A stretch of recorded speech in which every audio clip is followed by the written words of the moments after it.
KBS 1라디오 뉴스레터 K.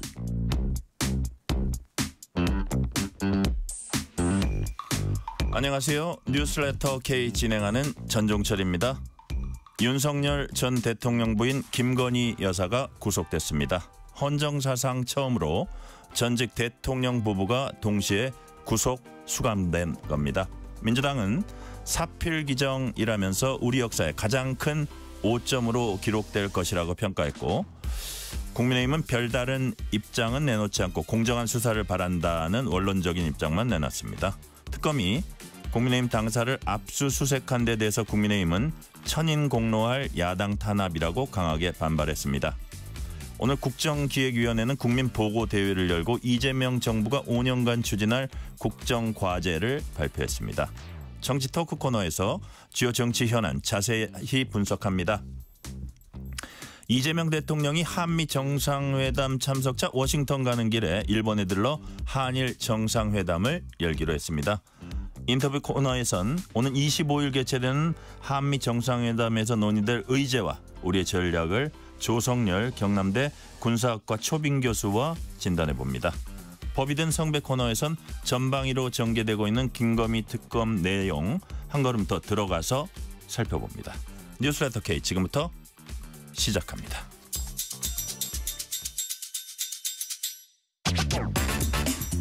뉴스레터 K 정치 토크, 홍익표 전 민주당 의원, 조혜진 전 국민의힘 의원 나오셨습니다. 어서 오세요. 네, 반갑습니다.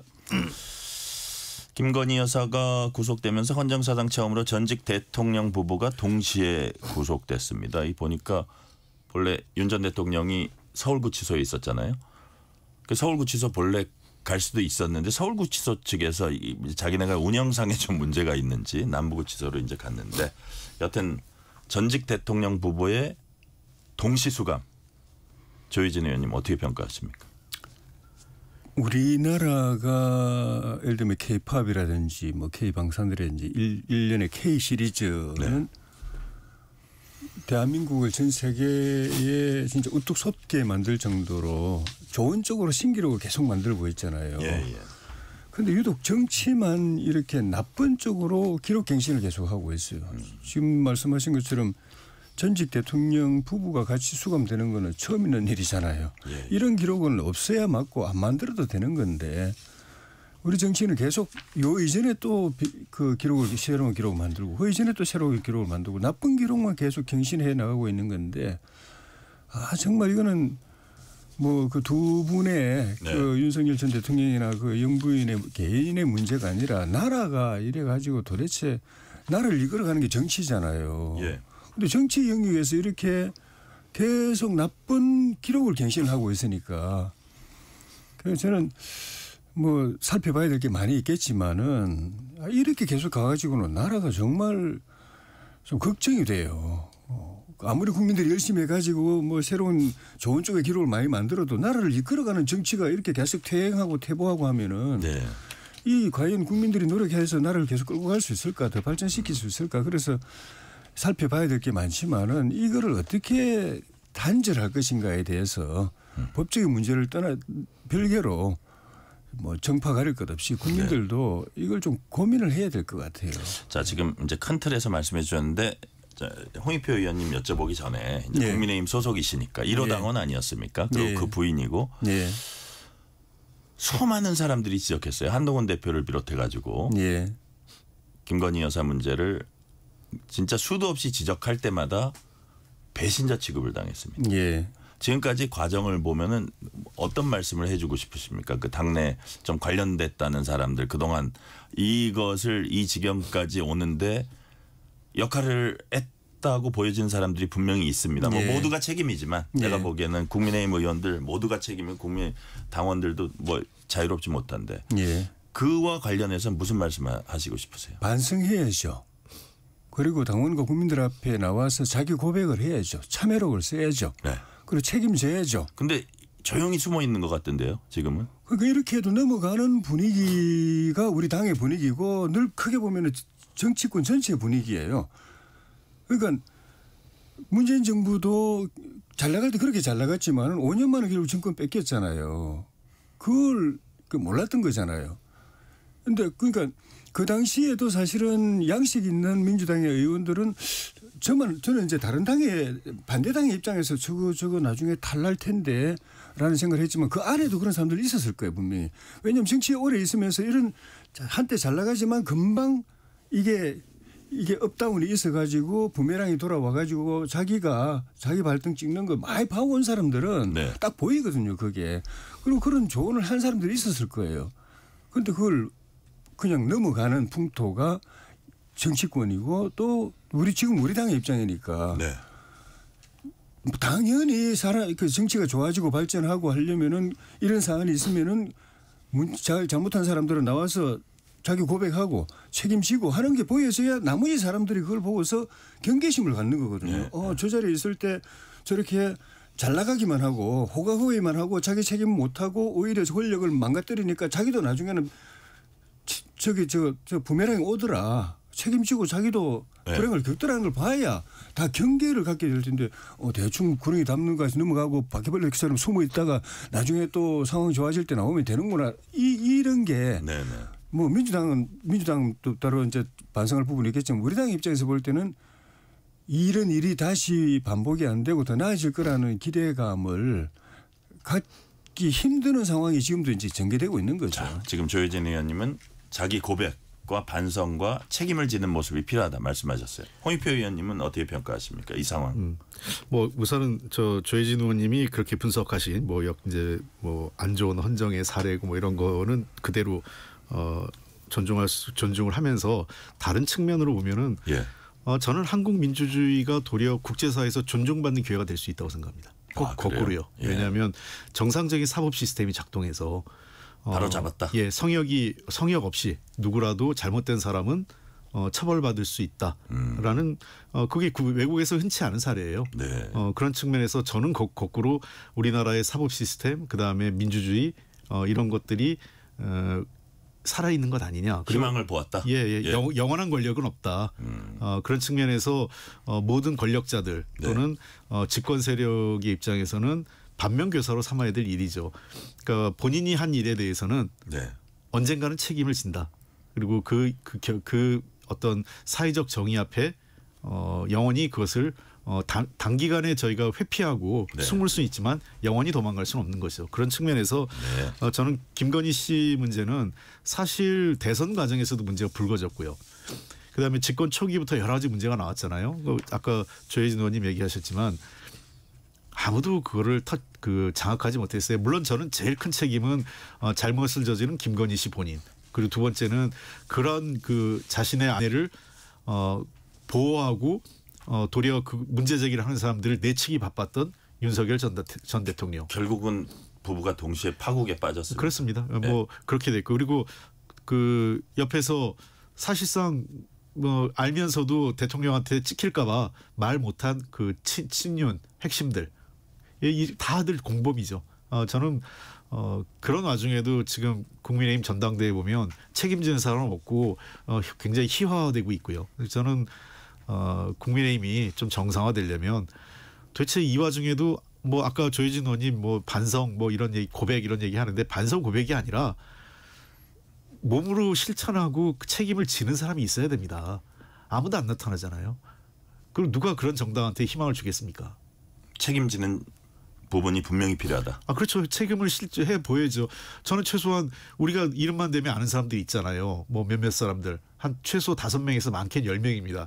이 사람들은 정계 은퇴 선언을 하든가 총선 불출마 선언 지금 해야죠. 그리고 지금 나왔던 몇몇 사람들 후보들 중에서도요. 최고위원 당대표 후보 나온 사람 중에서도 중도 하차하는 사람도 있어야 됩니다. 지금 아직도 이 상황에서도 윤어게인 얘기하고 윤석열 대통령 다시 복당시키겠다 이런 얘기를 하는 게 저 솔직히 얘기해서 정치 되게 비루하게 한다 생각합니다. 자, 이 와중에 이건 질문은 아닙니다. 다음에 녹취 들을 건데 국민의힘에서는 책임지고 총선 불출마하고 정계 사퇴 이런 건 없고 윤희숙 여의도 연구원장만 사퇴를 하더라고요. 그래서 이게 무슨 아이러니나 이런 생각도 했고 민주당은 사필 기정이다 반응 보였습니다. 정청래 민주당 대표 얘기 들어보시겠습니다. 지연된 정의는 정의가 아니라고 하는데 지연된 정의라도 한 발짝 한 발짝 더 나갔으면 좋겠습니다. 김건희 씨는 영장실질심사에서 또 판사에게 끝까지 목걸이를 받지 않았다라는 취지로 거짓말을 했다고 합니다. 김건희 씨는 존재 자체가 거짓입니까? 또한 지금도 체포영장 집행을 방해하며 법치를 조롱하고 있는 윤석열에게 모든 합법적인 수단을 동원해야 합니다. 특검은 법의 엄정함을 똑똑히 보여주어야 할 것입니다. 자, 지금 정청래 대표 얘기 들었습니다만 어쨌든 영장심사 그 부분은 이제 재구성을 해보면 갖고 갔습니다. 이게 진품을 서희건설로부터 이제 제출받은 그 진품 갖고 가고 이전에 확보해 놓은 그 모조품 같이 보면서 이렇게 모조품까지 만들어서 이렇게 저 혐의를 부인하려 했고 증거를 인멸하려 했다. 이거보다 더 극적이고 강력한 어떤 증거인멸 시도라는 주장이 있을까요? 홍익표 의원님 어떻게 보셨어요? 미국 무슨 드라마 보는 것 같아요. 예. 두 개 목걸이를 갖고 와서. 예. 무슨 보면 이제 이런 그 범죄 드라마에서 이런 경우 나타나지 않습니까? 예. 저는 통상의 증거인멸 수준을 넘어서는 행태입니다. 보통은 안 받았다. 그 뭐 나는 모른다. 이런 게 일반적인 지금까지 그 많은 사람들이 자신의 죄를 숨기기 위해서 일반적인 패턴인데 이것은 고의적으로 특검의 수사를 교란하고 방해하고 적극적으로 증거인멸한 행위였거든요. 그러니까 모조품까지 만든다는 건. 근데 이게 지금 여러 차례 말이 바뀌었잖아요. 처음에는 지인으로부터 빌렸다. 그다음에 두 번째 가서는 이것은 그 모조품이었다. 이런 얘기했는데 뭐 결국은 이게 다 진품으로 드러났고 서희건설의 이봉관 회장이 그 자수서를 제출했죠. 지금 이봉관 회장 일부 언론에 지금 제가 오면서 확인한 거 보니까 이 목걸이뿐만 아니라 그 브로치하고 그 귀걸이까지 그때 찾던 그 나토 3종 세트, 찾던 거예요. 3종 세트를 나토 3종 세트가 다 선물을 했다는 거예요. 대략 나머지 금액도 한 5, 6천쯤 돼서 합치면 1억이 넘는 금액이 지금 선물로 들어간 거죠. 이것 자체를 보면 글쎄요. 저는 그래서 아마 법원에서도 구속영장 청구를 가장 큰 이유가 아닌가 생각합니다. 그냥 증거인멸을 일반 수준을 넘어서 거의 증거 조작, 적극적인 수사 방해로 이해를 한 것 같습니다. 아니 그러고 이게 이제 사위 그 인사청탁을 했다는 거 아니에요. 그리고 이것도 본인이 자소서에 거의 적었고 사실상 시인을 했고 그러니까 선처를 바라는 것 같아요. 제가 보기에는 서희건설 쪽 이봉관 회장은 선처를 바라는 것 같은데 근데 또 언론이 찾아내가지고 한덕수 총리가 당시 총리가 이거 뭐 우리 검사 출신 우리 박아무개를 이렇게 또 추천을 해주셔서 제가 이력서를 덜랑 받았습니다. 이런 녹취가 있더라고요. 한덕수 총리 그게 상당히 여러 해 전이니까 되게 젊어 보여요. 그 얼굴이. 자 그걸 봤는데 자 그러면 예를 들어서 이봉관 회장도 혐의를 벗어날 수는 없는 거예요. 그러니까 약간 경감받을 수는 있을지 몰라도 수사 협조에 따라서. 그래서 어떻게 보십니까? 그래도 저는 뭐 이봉관 회장을 개인적으로는 잘 모르지만은 그래도 이제 공적으로 조금 이제 그 아는 부분이 있는데 그 최소한의 그런 이제 양심이 있어서 자수를 한 것 아닌가 하는 그런 생각도 해봅니다. 양심이 있을 수도 있고 수사망이 쪼여오니까 본인 프로텍션 보호 차원 아니었을까요? 난 그런 느낌이 들어요. 저도 양심으로 이해되진 않습니다.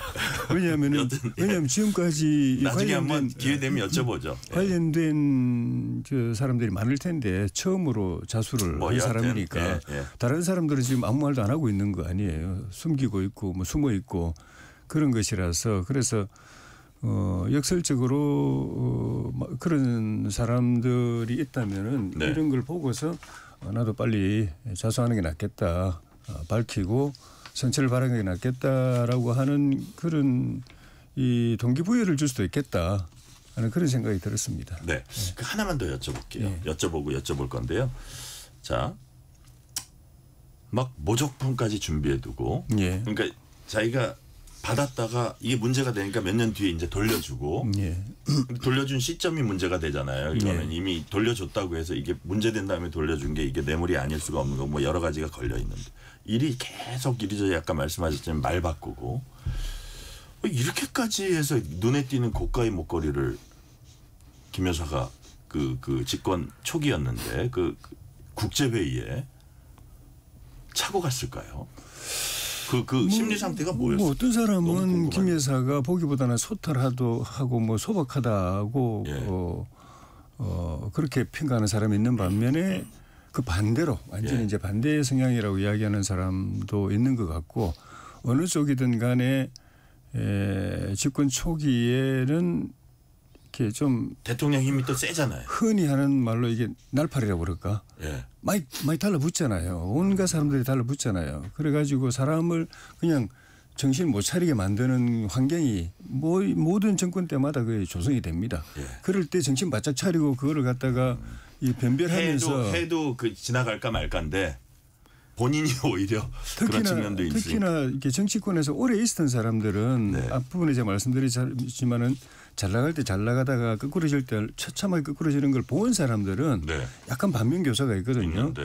그래서 그걸 이제 스스로 스스로 경계하는 마음이 있는데 이쪽 세계를 전혀 모르는 사람들 또 이제 이 그 최고 권력에 대해서 최고 권력이 어떻게 부침하는지를 못 본 사람들이 또 이 대통령 권력이나 이런 그 최고 권력에 대해서 준비가 안 돼 있는 사람들이 들어왔을 때 환경은 하루아침에 제왕으로 모든 사람이 머리를 조아려요. 제왕으로 다 모시고 또 좀 전에 말씀드린 것처럼 제가 표현을 날파리고 말했지만 권력의 분화방들이 막 달려들거든요.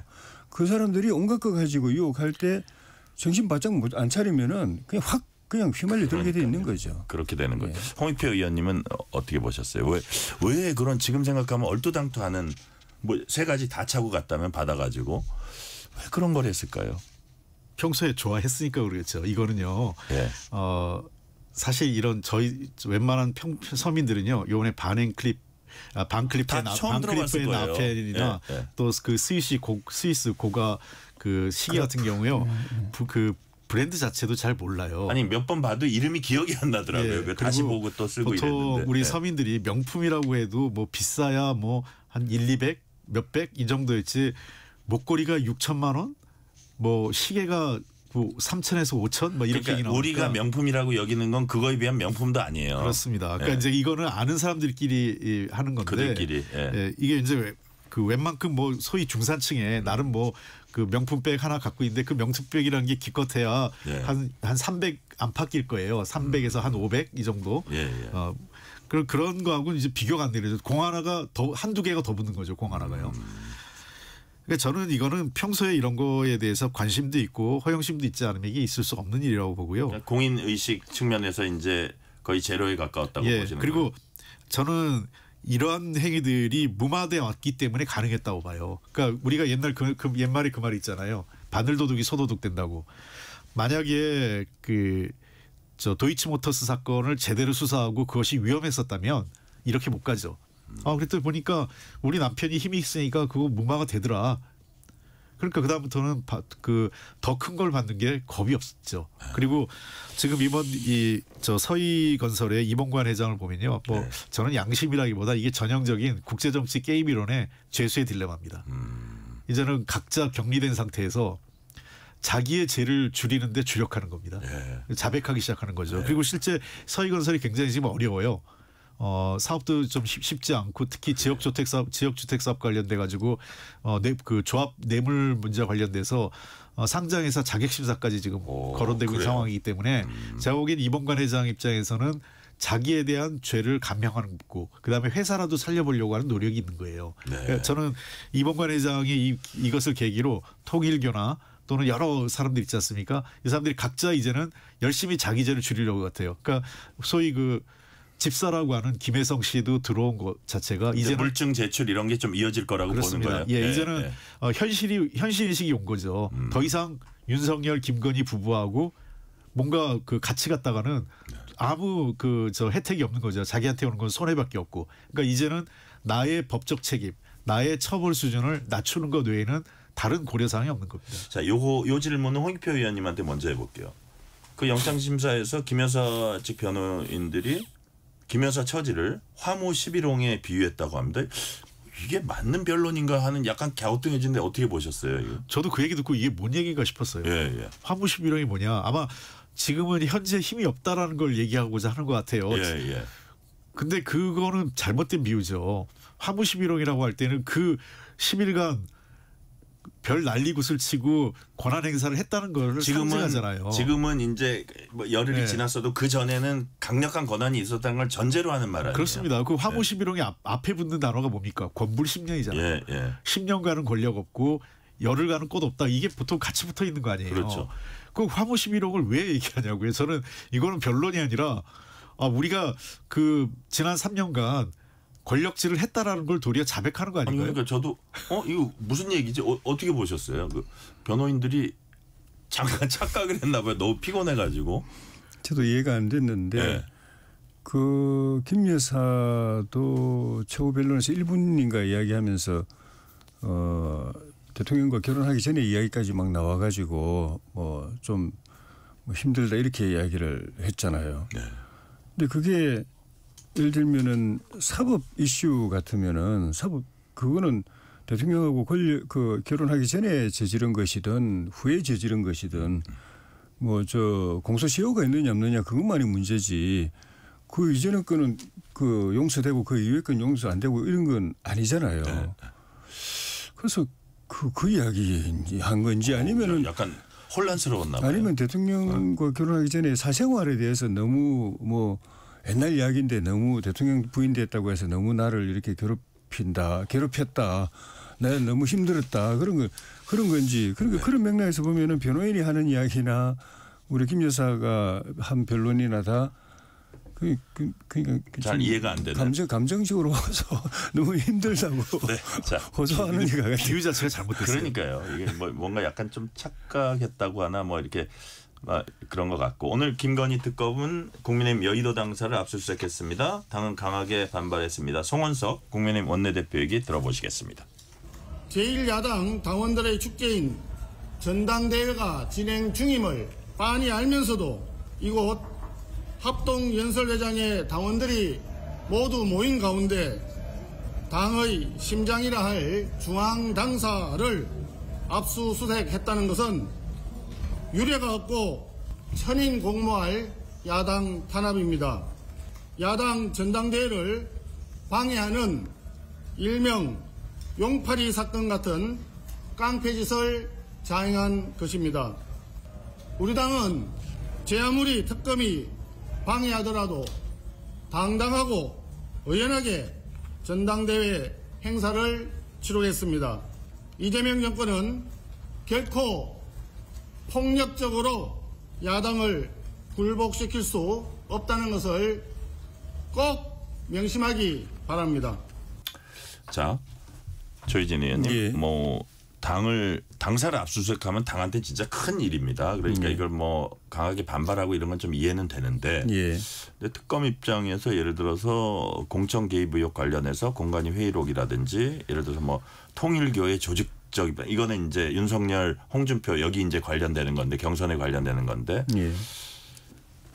그러면 이런 수사를 거부하는 게 맞습니까? 어떻습니까? 이게 어떤 선에서 이게 접점을 봐야 돼요? 근데 이거 같은 경우에는 통일교도 그렇고 그 당이 피해자는 아니거든요. 예. 그러니까 피해자는 이제 대통령실이나 또 통일교 쪽인데 그걸 확인하기 위해서 당에 자료가 필요하다. 네. 대조하기 위해서 자료가 필요하다는 그 당은 참고인 개인으로 보면 참고인 신분이고 참고인이 압수수색 당한다. 협조해 주는 거예요. 그러니까 피해자라도 인권 규칙이라는 게 있잖아요. 그 수사 이외에 그 사람에게 다른 피해가 가지 않도록 그 유의해야 된다는 게 수사의 기본인데 이거는 본인들이 죄를 짓거나 수사 대상도 아닌데 그냥 다른 수사 대상의 혐의를 확인하기 위해서 협조하는 것일 뿐이기 때문에 사실은 그런 경우에는 서로 협의해가지고 이미 제출을 한다든지 그렇죠. 이런 식으로 해야 된다. 당에 불리의 피해를 안 주기 위해서 당연히 그렇게 해야 되고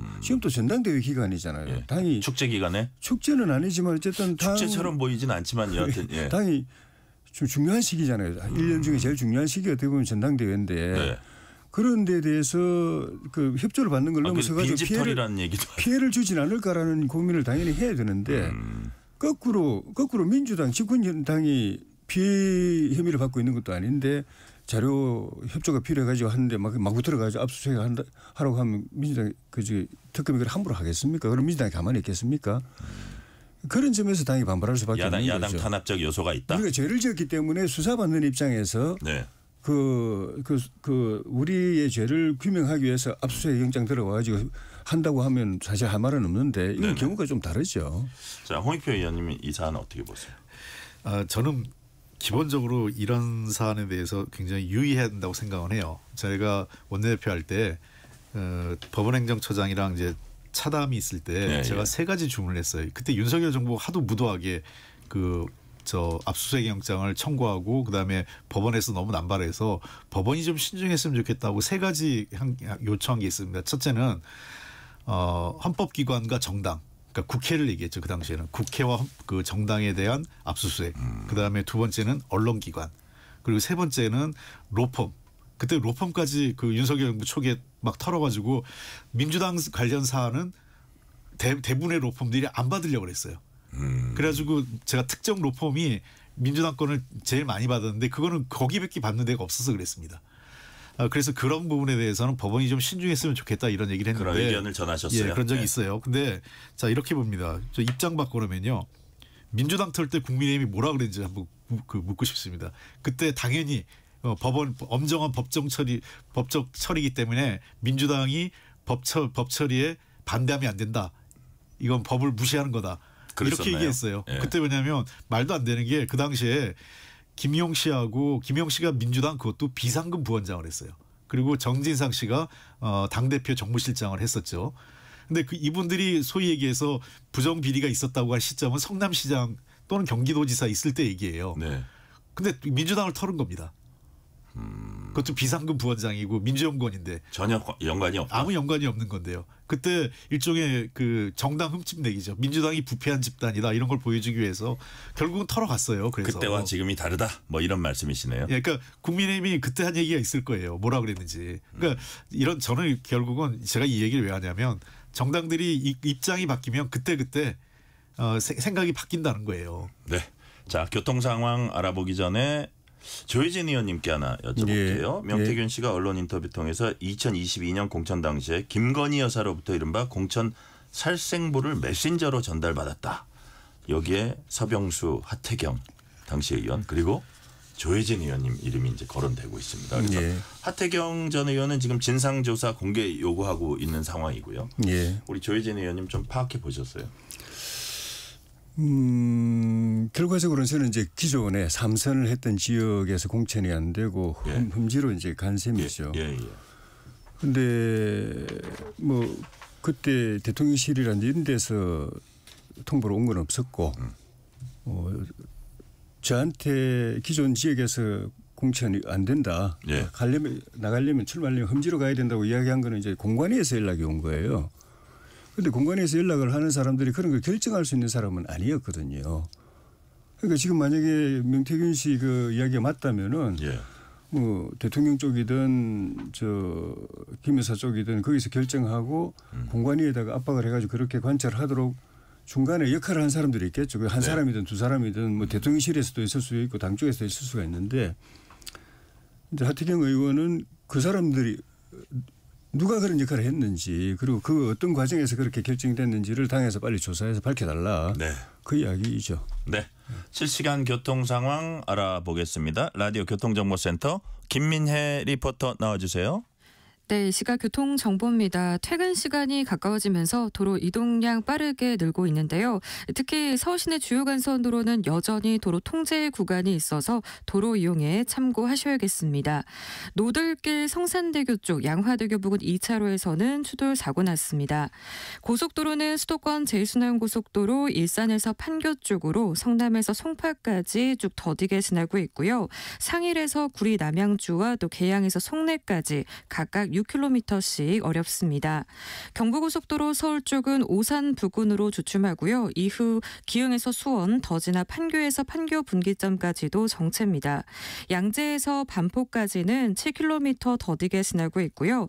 영동고속도로 강릉 방향은 마성터널 부근 3차로에서 고장난 화물차를 처리하고 있어서 주의하셔야겠습니다. KBS 교통정보센터였습니다.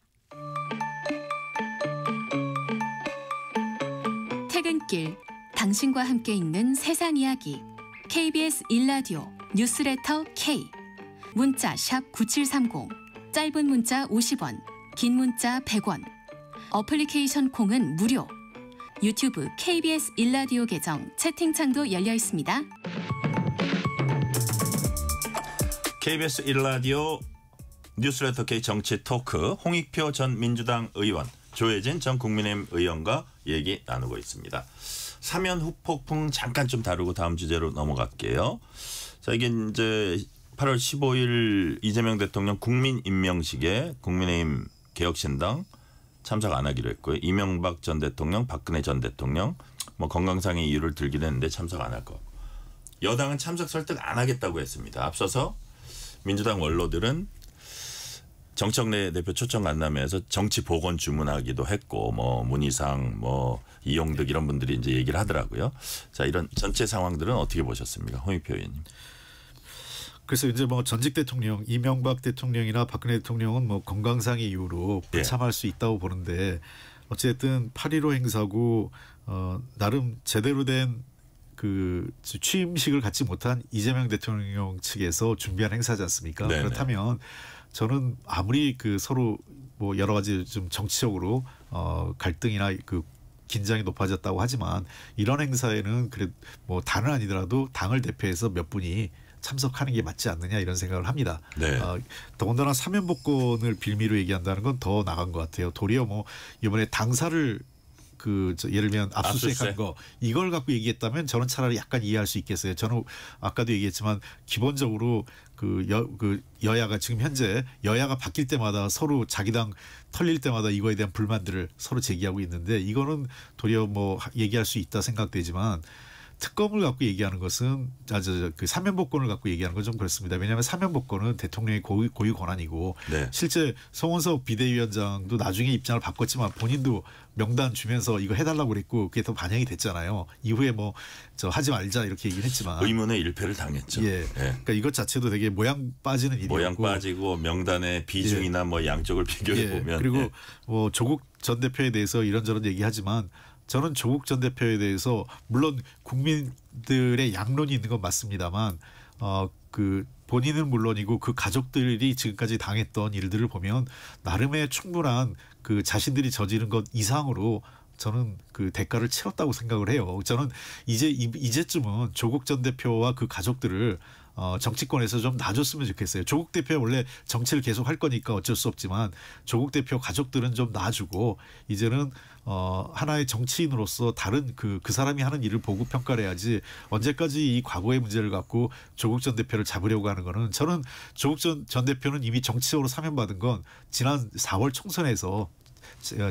총선에서 정치적으로 이미 국민에게 일정 정도 사면받았다고 봅니다. 그런 측면에서 이 문제들을 갖고 8.15 행사에 불참하는 건 너무 과하다 이렇게 보입니다. 자, 조혜진 의원. 예. 사면, 국민 통합, 그리고 국민 임명식. 요 상황은 어떻게 평가하세요? 지금. 기본적으로 당 입장은 이 행사 자체가 마땅치 않은 거죠. 약식이지만 취임식을 했는데 네. 네. 굳이 이렇게 하려고 하는 거는 일종의 대선 자축연 아니냐. 좀 심하게 말하면 좀 뒤풀이 하려고 하는 거 아니냐. 거기에 그냥 모양을 그렇게 모양 갖추려고 하다 보니까 또 우리 이게 야당이나 이쪽도 초청하고 한 것뿐이지. 네. 기본 그 의식은 생각은 그렇게 시작하는 거 아니냐. 그게 들러리 하기 싫은데다가 또 야당 탄압받고 있다고 협치도 전혀 없이 그렇게 보시는 거예요? 평소에 야당을 인정도 안 하잖아요. 투명인간처럼 취급하고 국회에서 전혀 역할을 안 주고 다 민주당이 다 마음대로 다 하고 심지어 말로도 정청래 대표 같은 경우에 국민의힘 의원들 사람으로 안 본다, 악수도 안 한다, 안 할 거다, 그리고 해산시킬 거다 이렇게 이야기를 하고 이번에 사면 복권도 송 대표 개인의 그런 해프닝과는 별개로 어쨌든 그 국민의힘이 반대하고 조국이나 윤미향이나 누구누구 절대 하면 안 된다고 이야기하고 또 국민의힘을 지지하는 국민들 중에는 또 그렇게 생각하는 사람들이 있거든요. 그거 다 무시하고 그렇게 해놓고 행사장에 와서 같이 축하해주라 박수 쳐주라 하면 가면 오히려 욕 듣죠. 우리 당의 입장에서는. 네. 자, 이현주 민주당 최고위원인가요? 의원 같은 경우에는 보훈사면 정책 이해관계 사면이 돼버렸다. 통수권자의 정치적 부담 안기 위한 진영과 갈등이 오히려 심해졌기 때문에 사면심사제도 개혁해야 된다 이런 얘기도 있었는데 제가 이제 요거 관련 시간 관계상 요 질문 하나 딱 더 하고 갈게요. 자, 정작 우리의 관심은 조국 전 대표의 정계 복귀가 과연 정치권의 여권 권력 구도라든지 정치권에 뭐 지방선거도 내년에 있습니다. 심지어 이제 뭐 멀리는 대선도 있어요. 자, 이게 과연 민주당의 득인지 독인지 아직은 뭐 정확히 모르지만 홍익표 의원님 보시기에는 조국의 귀환, 이게 정계 또 범여권에 어떤 파장을 일으킬 거라고 보세요? 우선 저도 그렇고 아마 민주당의 대부분 생각이 네. 조국 전 대표의 사면 복권은 시기의 문제지 될 수밖에 없었다고 봅니다. 시기의 어차피 문제라는 정계 건 복귀하는 거였다 이거죠. 예. 시기라는 거는 이번 8.15냐 아니면 크리스마스냐 이 정도 연말이냐? 문제였기 때문에 두 개였기 때문에 뭐 새삼스럽게 그 우리가 생각하지 못한 변수는 아니다 이렇게 보고요. 조국 전 대표는 여러 가지로 자질도 훌륭하고 뭐 나름 이제 서사도 만들어졌어요. 그리고 저도 개인적으로 잘 알고 하기 때문에 역량도 있고요. 그래서 그런 측면에서 저는 뭘 하든 국가 사회를 위해서 일할 수 있는 기회를 줬으면 좋겠다 생각을 합니다. 저는 아까도 얘기했지만 그러나 제가 아는 조국 전 대표 스타일이 되게 신중한 사람이라 당장 뭐 내가 뭐 어디 출마하겠다. 뭘 하겠다 이렇게 나오진 않을 것 같아요. 네. 그 연말까지 충분히 저는 조국 전 대표의 스타일상 첫 번째 하는 것은 아마 그 국민들과 대통령께 감사하다는 말을 할 것 같습니다. 굉장히 자세히 첫 메시지는 그런 것이라 이거죠. 굉장히 15일 날 지금 나오지 않습니까? 영시에 나오면 제 첫 일성은 그 윤석열 정권을 탄핵하고 그다음에 민주주의 정권을 만드는 과정에서 국민의 힘이 컸고 그 덕에 내가 이렇게 된 것 같고 그래서 국민과 대통령께 감사하다. 저는 이 메시지가 첫 번이라고 보고요. 두 번째는 이런 기회를 주신 국민들을 위해서 내가 국가사회를 위해서 무엇을 어떻게 봉사하고 기여할지 깊이 고민하겠다. 저는 이게 그 기본 메시지라고 보고요. 첫 번째 행보는 아마 예상컨대 조국 혁신당 당대표 복귀일 것 같아요. 왜냐하면 당대표를 안 뽑았거든요. 계속 대행체제로 했기 때문에. 그래서 당대표로 복귀할 가능성은 좀 연말까지 그러고요.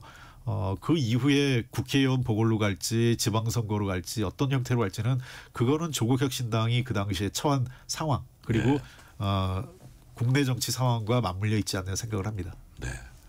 자, 어떻게 보면 조국 전 법무장관, 조국 전 대표가 저렇게까지 막 난타를 당하고 과연 정치를 다시 할 수 있을까 이런 생각을 하기도 했는데 어쨌든 뭐 3분의 1이든 뭐든 그 감옥에 갔다 왔으니까 이제 몸은 가벼워진 상황이잖아요. 어쨌든 내가 처벌을 받고 반성했다. 이런 사람한테 그래도 정치하지 마라. 과연 이 말이 그전보다는 이제 약하게 먹힐 것 같은데 자, 조국 대표 어떤 파장 어디까지 어떤 점에 주목하고 계세요? 조희진 의원님. 기본적으로는 아까 이제 질문이 민주당의 득이냐 실이냐고 말씀하셨는데 저는 기본적으로는 득이죠. 네. 그러니까 그 정치를 재개하면 민주당하고 경쟁과 협력의 관계로 가겠죠. 기본적으로는 경쟁을 하지만은 또 필요할 때는 협력하고 법야권 지금 뭐 각종 개혁, 검찰 개혁 이런 데는 또 같이 힘을 합하겠죠. 하고 이제 선거 때는 뭐 따로 후보를 내든지 해서 경쟁할 수도 있고 경쟁 협력하는데 또 결정적인 순간에 가면은 또 협력을 하겠죠. 통합을 하든지 뭐 후보 연대를 하든지 선거 연대를 하든지 협력을 해서 그러니까 경쟁을 통해서 조국 혁신당의 영역을 확대했다가 나중에 합하면은 외에는 굉장히 커지는 거잖아요. 그러니까 지금 당장의 경쟁이라는 게 장기적으로 나중에 그 협력한다 또는 통합한다고 생각하면은 그거는 자기 그 예비 투자인 셈이죠. 민주당 입장에서 보면은 그렇게 갈 것 같고 이제 정치 행보는 지금 이제 우리 홍익표 의원님 말씀하신 거하고 뭐 저도 비슷하게 보는데 다만 그 조국 사태 있기 전에 조국하고 그 내로남불의 상징처럼 그렇게 되기 전에 이게 낙인이 찍히기 전에 조국하고는 이렇게 다를 수밖에 없다. 정치적 운신의 폭이 그 축소될 수밖에 없고 그래서 선택의 폭도 제한적일 수밖에 없다. 그걸 완전히 깨고 나와서 외연을 확 늘리려고 하면 사람 자체가 확 바뀌어야 되는데 사람 바뀌는 건 어렵거든요. 자, 요거는 제가 한번 홍익표 의원님한테 짧게 예를 들어서 지금 이제 대통령은 대통령이 됐으니까 뭐 전체적인 뭐 통합이랄지 어떤 국가의 비전이랄지 정책이랄지 이런 데 이제 집중하기 쉬운데 민주당의 이제 정청래 당대표라는 분이 있잖아요. 그리고 자기 목소리를 많이 내고 대통령과 약간 온도차가 다르네 이런 것들을 우리가 보기도 하고 강성 당원에 조금 지금도 어필하는 것 같고 뭐 이런 모습들을 보는데 범여권의 정청래 독주 체제에서 또 한 명 있다면 뭐 김민석 총리도 잠재적 뭐 잠룡이라고 할 수 있지만 여기에 조국이 뛰어들었다. 이런 견지에서도 우리가 좀 주목할 부분이 있을까요? 아직까지는 너무 나가는 것 같습니다. 너무 나가는 왜냐하면 건가요? 아직 대통령 임기 시작한 지 석 달도 안 됐거든요. 예. 그래서 제가 보기엔 차기 주자에 대한 경쟁 구도는 다음 총선 전후한 시점이 아마 시작이 되지 않을까 싶습니다. 네. 자, 전당대회 중인 국민의힘으로 가봅니다. 아직도 찬탄 반탄 진흙탕 싸움하고 있고 윤 어게인인이 여전히 막 하고 있습니다. 이 시점에 윤석열 1호 당원이라던 윤석열 김건희 부부 동반 구속되고 있고요. 아마 훨씬 더 많은 혐의로 추가 수사를 받게 될 겁니다. 조희진 의원님. 예. 더 추락할 곳이 있습니까? 어떻게 더 추락해야지 정신 차립니까? 어떻게 보십니까? 추락한다고 정신 차려지는 건 아니고요. 그건 아니에요. 왜냐하면은 그 여러 번 그렇게 생각을 했거든요. 그런데 예. 추락했는데 정신 차린 게 아니라 더 추락하고 예. 또 그게 바닥이라고 생각했는데 더 내려가고 땅을 뚫고 내려가는 거예요. 계속. 그러니까 이게 떨어진다고 해서 사람 정신 차리는 건 아니고 스스로 내부적으로 중요한 그 내적 어떤 변동성이 생기든지 그 시점도 중요한 것 같아요. 시점이 막 총선도 멀고 이러니까 어쨌든 주축이 돼야 될 의원이나 예. 이런 분들이 그냥 그래? 위기인가? 뭐 이렇게 생각하는 분들도 있나 봐요. 그런데 의원들은 어차피 총선이 다가온다고 해서 사람이 바뀌지는 않습니다. 오히려 그래요? 총선 다가오면 오히려 줄서기가 더 심해지고 더 기득권에 더 집착하게 되는 거지. 네. 그러니까 내적으로 우리가 알 수 없는 어떤 커다란 파동이 오든지 아니면 외적으로 지금까지 없었던 전무후무한 어떤 그 외부의 파동이 있든지 하지 않으면은 쉽지 않겠다는 생각이 드는데 원래는 이제 이번 전당대회가 그런 계기가 될 걸로 생각했는데 뭐 혁신이 사라지고 뭐 윤이냐 아니냐 뭐 한길이냐 뭐 반길이냐 뭐 이런 이야기들만 이제 이슈가 되고 내일 소명 듣는다고 하는데 그 전한길 씨는 어떤 식으로 처리되는 게 좋다고 보세요? 본인 태도에 달렸다고 봅니다. 그래요? 그러니까 저 윤희숙 우리 윤희숙 의료연구원장은 사퇴하면서 전한길 제명해야 된다고 얘기했던데 그렇게 얘기했죠. 저는 조금 신중해야 된다고 생각합니다. 그러니까 너무 세게 때리는 게 그 사람을 오히려 키워줄 수 있다. 어차피 이 사람이 그 오른쪽으로 많이 치우쳤지만은 우파잖아요. 민주당 지역 사람은 아니잖아요. 자기가 저렇게 경험 없이 그냥 야생마처럼 막 그냥 전방지축으로 하지만 어쨌든 그렇게 해서 뭐 자기 공명심도 있겠지만 보수를 위해서 뭘 한다고 하는 것이기 때문에. 윤 어게인 부정선거론 이런 부분 괜찮아요? 그런 부분에 대해서 내일 모레 내일 이제 소명할 때 어떤 태도를 취하느냐. 뭐 기사를 보면은 약간 좀 태도 변화가 있다는 느낌도 있긴 한데 저는 그동안에 이런 행위 특히 당에 해를 끼친 행위들에 대해서 우리 보수 진영 전체를 어지럽혀 놓는 행위에 대해서 반성하고 자숙하는 걸 전제로 한다면은 제명보다는 예를 들면 뭐 당원권 정지를 한다든지 해서 자기 자성하고 자기 성찰을 하고 한 번 더 기회를 줄 이분도 수도 정치인이 있다? 아니잖아요. 정당 생활도 해본 적도 없고 그냥 뭐 그 탄핵 바람에 훅 붕 떠가지고 했기 때문에 자기 어떤 시행착오도 있을 수가 있기 때문에 그걸 바로잡을 수 있는 기회를 주는 것도 저는 필요하다고 생각합니다. 홍익표 의원님, 그래도 솟아날 구멍을 찾으려면 국민의힘이 어떤 방향으로 가야 된다고 보세요? 뭐 전한길 씨 문제 포함해서. 제가 전에도 한번 이 방송에서 했는지 모르겠는데요. 수도권에서 이기는 정당 돼야 된다고 생각을 해요. 저 역대 선거를 보면 국민의힘이 제1당이 되려면 수도권에서 45%의 의석을 차지해야 됩니다. 한 120석, 한 122석쯤 돼요. 19대까지는 국민의힘이 45, 우리가 한 55쯤 얻었습니다. 그래가지고 국민의힘이 1당 된 거예요.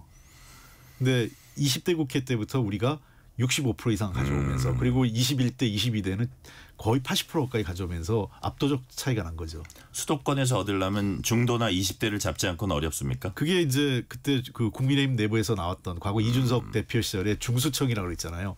중도, 수도권, 청년 세대 이게 같이만 맞물려 있는 거거든요. 그러니까 지금 저는 전환길 씨를요, 조금 저는 조혜진 의원하고 생각이 다른데 잘라내야 됩니다. 저 제명하지 않으면요, 끊임없이 도리어 이제 정청래 대표의 위헌정당 해산론이 힘을 실습니다. 저도 이제는 해산밖에 방법이 없는 거야라는 얘기를 여러 곳에서 저도 얘기해요. 사석에서.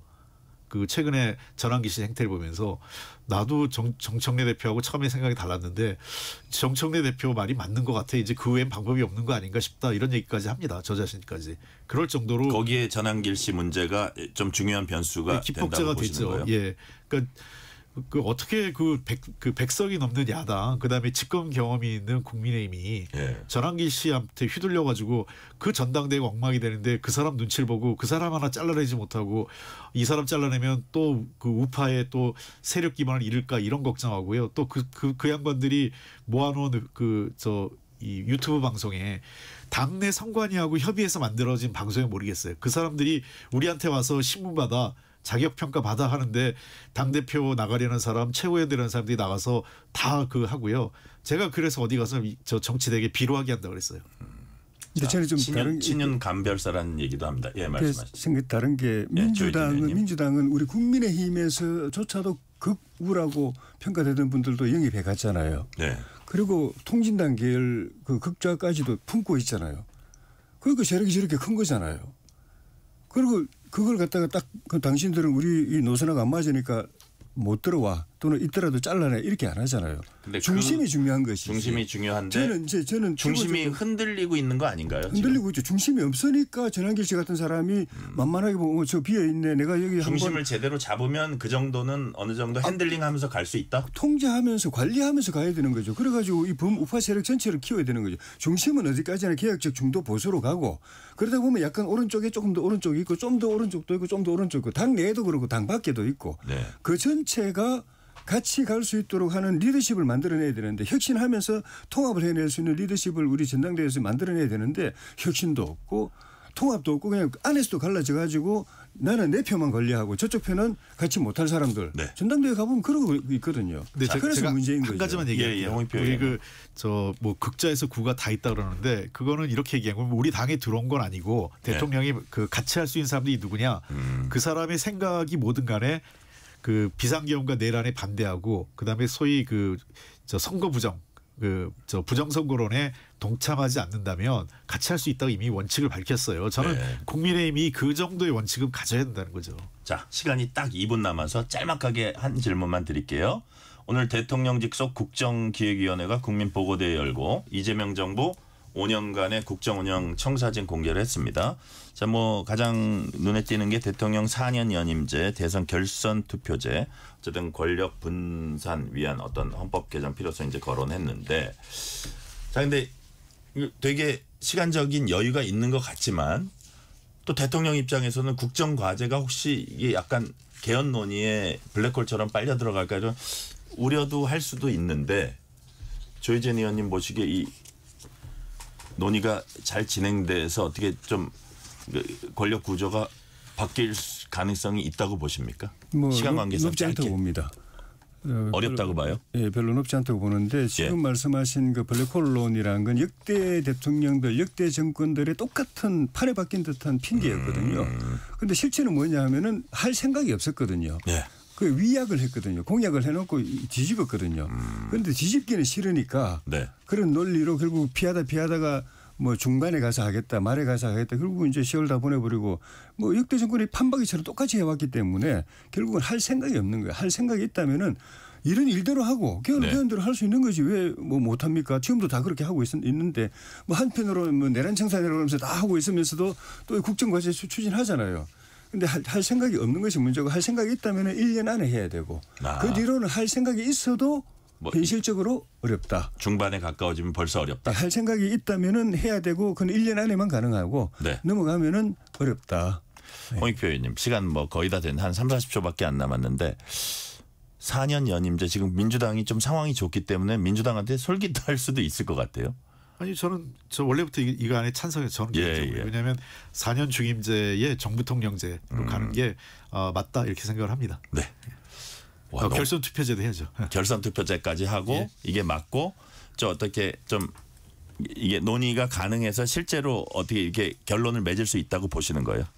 저는 이번이 가장 좋은 기회라고 생각을 합니다. 꼭 그리고 하도록 그 정치권이 이거는 뭐 하자가 아니라 할 수 있도록 해야죠. 자, 이거는 된다 안 된다를 전망하시기보다는 이거는 어려움이 있어도 해야 된다는 말씀까지 듣겠습니다. 지금까지 홍익표 전 민주당 의원, 조혜진 전 국민의힘 의원이었습니다. 오늘 말씀 감사합니다. 예, 고맙습니다. 뉴스레터 K 1부 마치고 2부가 이어집니다.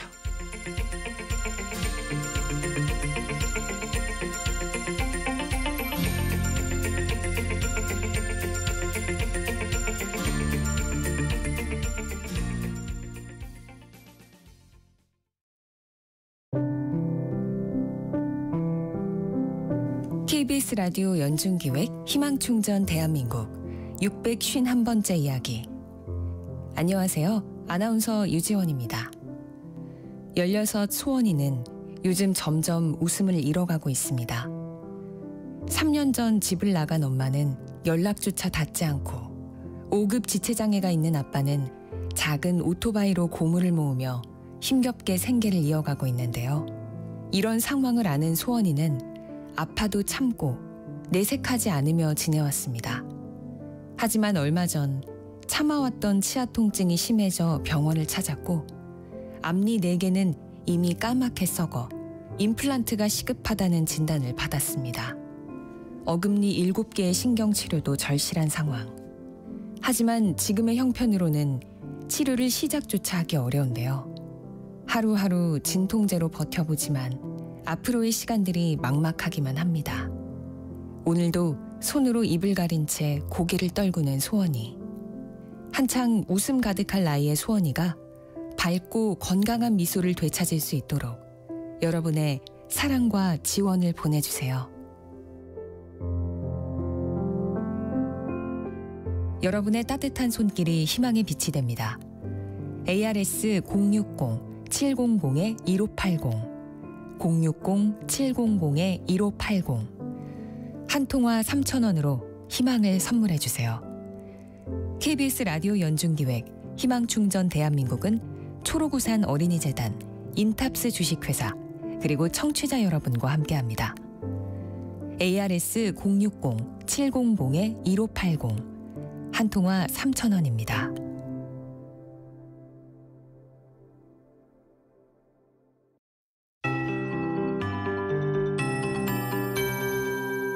KBS 58분 날씨. 현재 수도권과 강원권을 중심으로 호우특보가 발효 중인 가운데 홍수특보 지역도 아주 많습니다. 서울과 인천, 경기 북부, 강원 중북부를 중심으로 호우경보가 특히 내려진 지역이라 시간당 현재는 10mm 안팎의 요란한 비가 지나고 있는데요. 내일 오전까지 중부지방은 정체전선과 정체전선상에서 발달한 저기압의 영향으로 시간당 30에서 70mm의 매우 강하고 많은 비가 더 쏟아질 전망입니다. 산사태, 제방 붕괴, 시설물 침수 등 안전사고에 각별히 주의하시기 바랍니다. 지금까지 김포에 227mm, 서울의 공식 강우량은 115mm, 철원이 117, 제천 52mm 등 수도권에 시간당 100mm가 넘는 극한호우가 내린 곳이 있습니다. 내일까지 중부 지역은 비가 내리다가 오후에 잠시 소강 상태에 들겠고요. 모레 오전까지도 비가 이어지겠습니다. 오늘 남부지방은 저녁까지 가끔 비가 오겠고 5에서 40mm, 내일은 남부와 제주에 곳에 따라 소나기 예보가 있습니다. 특히 내일까지 중부지방 중심으로 50에서 최고 200mm 이상의 많은 비가 더 내릴 전망입니다. 내일 아침 서울 26도 등 전국이 22도에서 26도로 후텁지근해 열대야가 나타나는 곳 있겠고 내일 낮 기온 서울 28도, 대전, 세종, 강릉, 부산, 제주 32, 광주, 대구 34도까지 오르겠습니다. 지금 서울 기온 26.9도입니다. 최영우였습니다.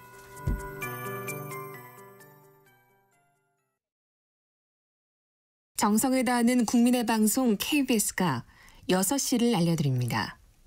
AM 711kHz, FM 97.3MHz, KBS 1라디오입니다. HLKA.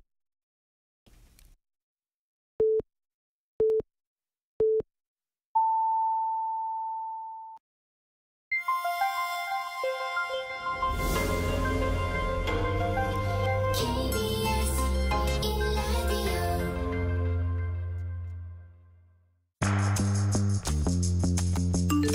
여러분은 지금 퇴근길 시사편지 한 장 KBS 1라디오 뉴스레터 K를 듣고 계십니다.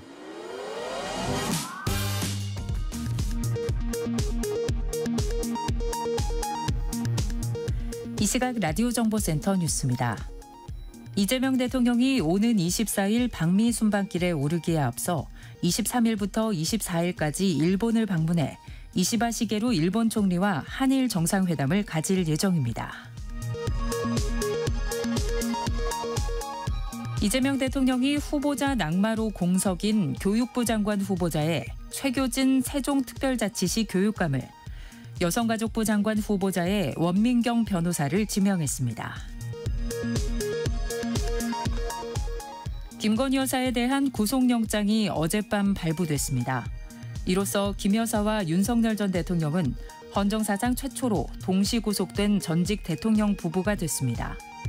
김건희 특검팀은 오늘 건진법사 청탁 의혹과 관련해 국민의힘 여의도 중앙당사에 대한 압수수색에 나섰습니다. 지난달 취업자 수가 17만 명가량 늘면서 2달 연속 10만 명대 증가폭에 머물렀다고 통계청이 밝혔습니다. 특히 건설 경기 부진 속에 건설업 취업자 수는 15개월 연속 감소세를 보였습니다. 집중호우로 서울 동부간선도로 성수분기점부터 수락지하차도 구간이 통제되고 있습니다. 증산교 하부도로와 가람길 군자교에서 성동교 구간 등도 진입을 금지하고 있습니다. 지금까지 라디오 정보센터 뉴스 편유희였습니다.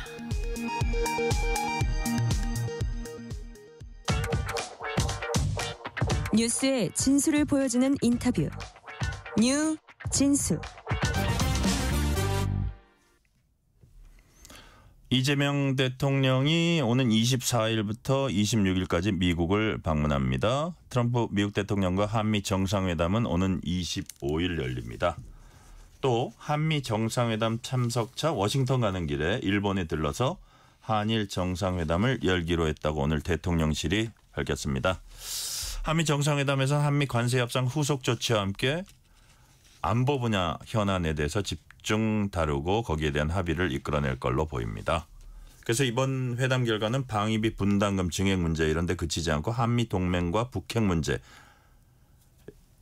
대중관계 등 외교 분야 전반에 큰 영향을 끼칠 수 있다는 점에서 우리로선 바짝 긴장할 수밖에 없는 상황입니다. 오늘은 조성열 경남대 군사학과 초빙 교수와 함께 자세한 얘기 나눠봅니다. 조성열 교수님 어서 오세요. 예, 안녕하세요. 예. 아유, 이 폭우를 뚫고 여기 와주셨습니다. 감사드립니다. 예. 자, 일단 한미 정상회담 얘기하기 전에 오늘 들어온 소식이니까 일단 이게 그럴 가능성이 있다는 건 알았는데 역시 워싱턴 가는 길에 일본에 들르기로 했어요. 그러면은 일본에 우리가 들르게 되면 예를 들어서 어떤 공동의 비슷한 상황이잖아요. 저희하고 일본하고. 예, 그렇습니다. 예. 그런 부분을 좀 논의를 할까. 근데 이거를 미국이 있으니까 뭐 대놓고 무슨 뭐를 뭐 아주 명시적인 뭐 공동성명을 내고 이러지는 못해도 어떤 공감하는 부분 이런 부분들에 대해서 약간 암묵적인 공동 대응이랄까 뭐 이런 부분에 대해서도 좀 논의가 될 수 있습니까? 그렇습니다. 어떻습니까? 실제로 사실은 뭐 한일 정상이 만나서 구체적인 어떤 논의되는 내용보다는요. 네네. 그 CSI에서 이제 빅덕차 교수가 얘기한 대로 적대적 제휴 관계라는 표현을 썼거든요. 그러니까 한국과 일본은 과거사 측면에서 보면 적대 관계 있었지만 그럼에도 불구하고 안보 문제에 있어서는 미국을 상대로 한일 간의 제휴가 계속되어 왔다 이런 표현을 쓰고 있습니다. 네.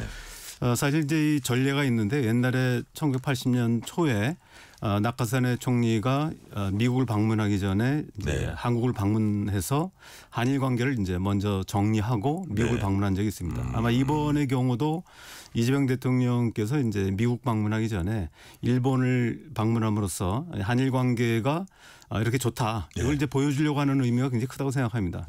이거는 이제 미국이 이제 오랫동안 동아시아 전략의 핵심 국가가 한국과 일본이었지만 이것이 이제 한미일 간의 삼각 협력을 오랫동안 이제 통합 전략으로 추진해왔지만 여기 이제 미싱 링크가 바로 한국과 일본 관계였거든요. 네네. 그래서 일본도 이제 대미 관계에서 자신의 어떤 그 주장을 어필하기 위해서 한국과의 관계가 좋다 이걸 보여주기 위해서 과거에 나카소네 총리가 이제 한국을 방문했고 그 이후에 이제 미국을 방문했습니다. 그래서 역대 미일 관계가 제일 좋을 때 이제 론야스 관계라고 해서 레이건 대통령과 이제 나카소네 총리 때가 제일 좋았다 이렇게 얘기를 하는데 그것을 연출하는 모양이 바로 이제 한국을 먼저 방문하고 그 다음에 이제 미국을 방문했습니다. 이번에도 이제 아마 같은 차원이라고 보는데 지금 미국이 오랫동안 한국과 일본에 요구해오는 것이 한국과 일본의 안보 협력입니다. 네. 물론 이제 이 부분은 이제 미국의 전략의 한 축이긴 하지만 핵심이 한일 관계이기 때문에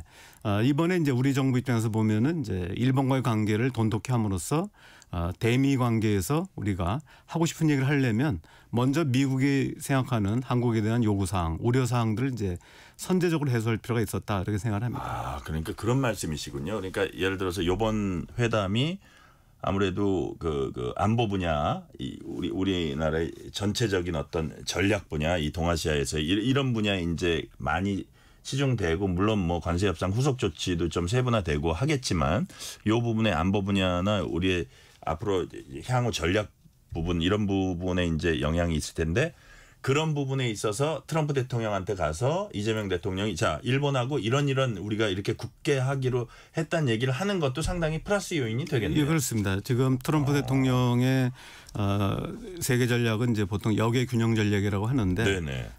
이른바 이제 유럽이나 중동 여타 지역의 문제들은 스스로 해결하되 이 동맹국의 역량으로 감당할 수 없는 지역을 이제 아시아로 보고 있습니다. 그래서 중국의 부상을 막기 위해서는 결국 한국과 일본이 손을 잡아야 되는데 과거에는 이제 한일 관계가 계속 이제 좋지 않았기 때문에 어려움이 있었고 또 지난 정부에서는 또 과도한 어떤 이제 그 일본에 대한 양보가 있었고 미국에서는 상당히 만족을 했지만 결과적으로는 이제 우리 또 국내에서 불만이 있었던 건 사실입니다. 그래서 지금 미국 정부가 이제 이재명 정부 출범해서 가장 이제 눈여겨보는 것이 과연 이재명 정부 들어섰을 때 일본 관계를 어떻게 할 것인가 이런 부분들인데 이재명 정부는 이제 출범한 이후부터 일본과의 관계를 이제 지속하겠다라는 걸 해서 보여줬고 이번에 이제 재개하겠다 이런 얘기도 했었잖아요. 그래서 이제 바로 미국 방문 전에 한일 정상회담 함으로써 미국의 우려를 미리 이제 불식하는 이런 효과가 있다고 볼 수 있습니다. 네. 자, 대통령실이 한미 정상회담 개최 공식 발표하면서 강희정 대변인이 뭐라 그랬냐면 이번 회담에선 한미 동맹을 미래형 포괄적 전략 동맹으로 발전시키는 방안 그리고 굳건한 한미 방어 태세를 강화시키는 가운데 한반도 평화와 비핵화 방안도 논의하겠다고 말했습니다. 자, 대충 무슨 얘기인지는 아는데 좀 이렇게 쉽게 우리 조 교수님께서 정리해 주신다면 이번 한미 정상회담이 안보 분야에서 갖는 의미 어떤 거라고 이렇게 평가하십니까? 예, 미국이 탈냉전 이후에 세계 전략을 이제 재편하는 과정이 쭉 진행되어 왔는데 가장 이제 핵심은 앞서 말씀드렸듯이 이제 중국을 겨냥하는 부분이 가장 큰 부분입니다. 이 아시아 지역에서 주일 미군의 경우는 이미 전략적 유연성을 확보했고 이른바 동아시아 기동군 역할을 하고 있다고 한다면 지금 주한미군은 이제 북한 위협에만 겨냥한 붙박이 군대로 있었습니다. 그렇기 때문에 이게 이제 2006년도에 한 번 일부 부대에 대해서 이제 그 스트라이커 부대 여단이 이제 전략적 유연성을 확보한 경우가 있지만 주한미군 성격 자체는 어쨌든 이제 북한 위협에 대응하는 이런 데 초점이 맞춰져 있었습니다. 그런데 이제 이번에 미국이 원하는 것은 중국을 겨냥한 주한미군의 성격을 이제 변화시키려고 하는 것이죠. 특히 지금 미국이 가장 우려하는 부분은 중국이 대만에 대한 무력 행사를 하지 않을까 하는 부분이고 이거를 막기 위해서는 미군의 역량 가지고는 이제 부족하고 결국은 주일미군이나 주한미군 그리고 한국이나 일본의 이제 지원 역할을 이제 요구하는 것 같습니다. 아마 이런 부분들을 논의하려면은 이 부분은 이제 커다란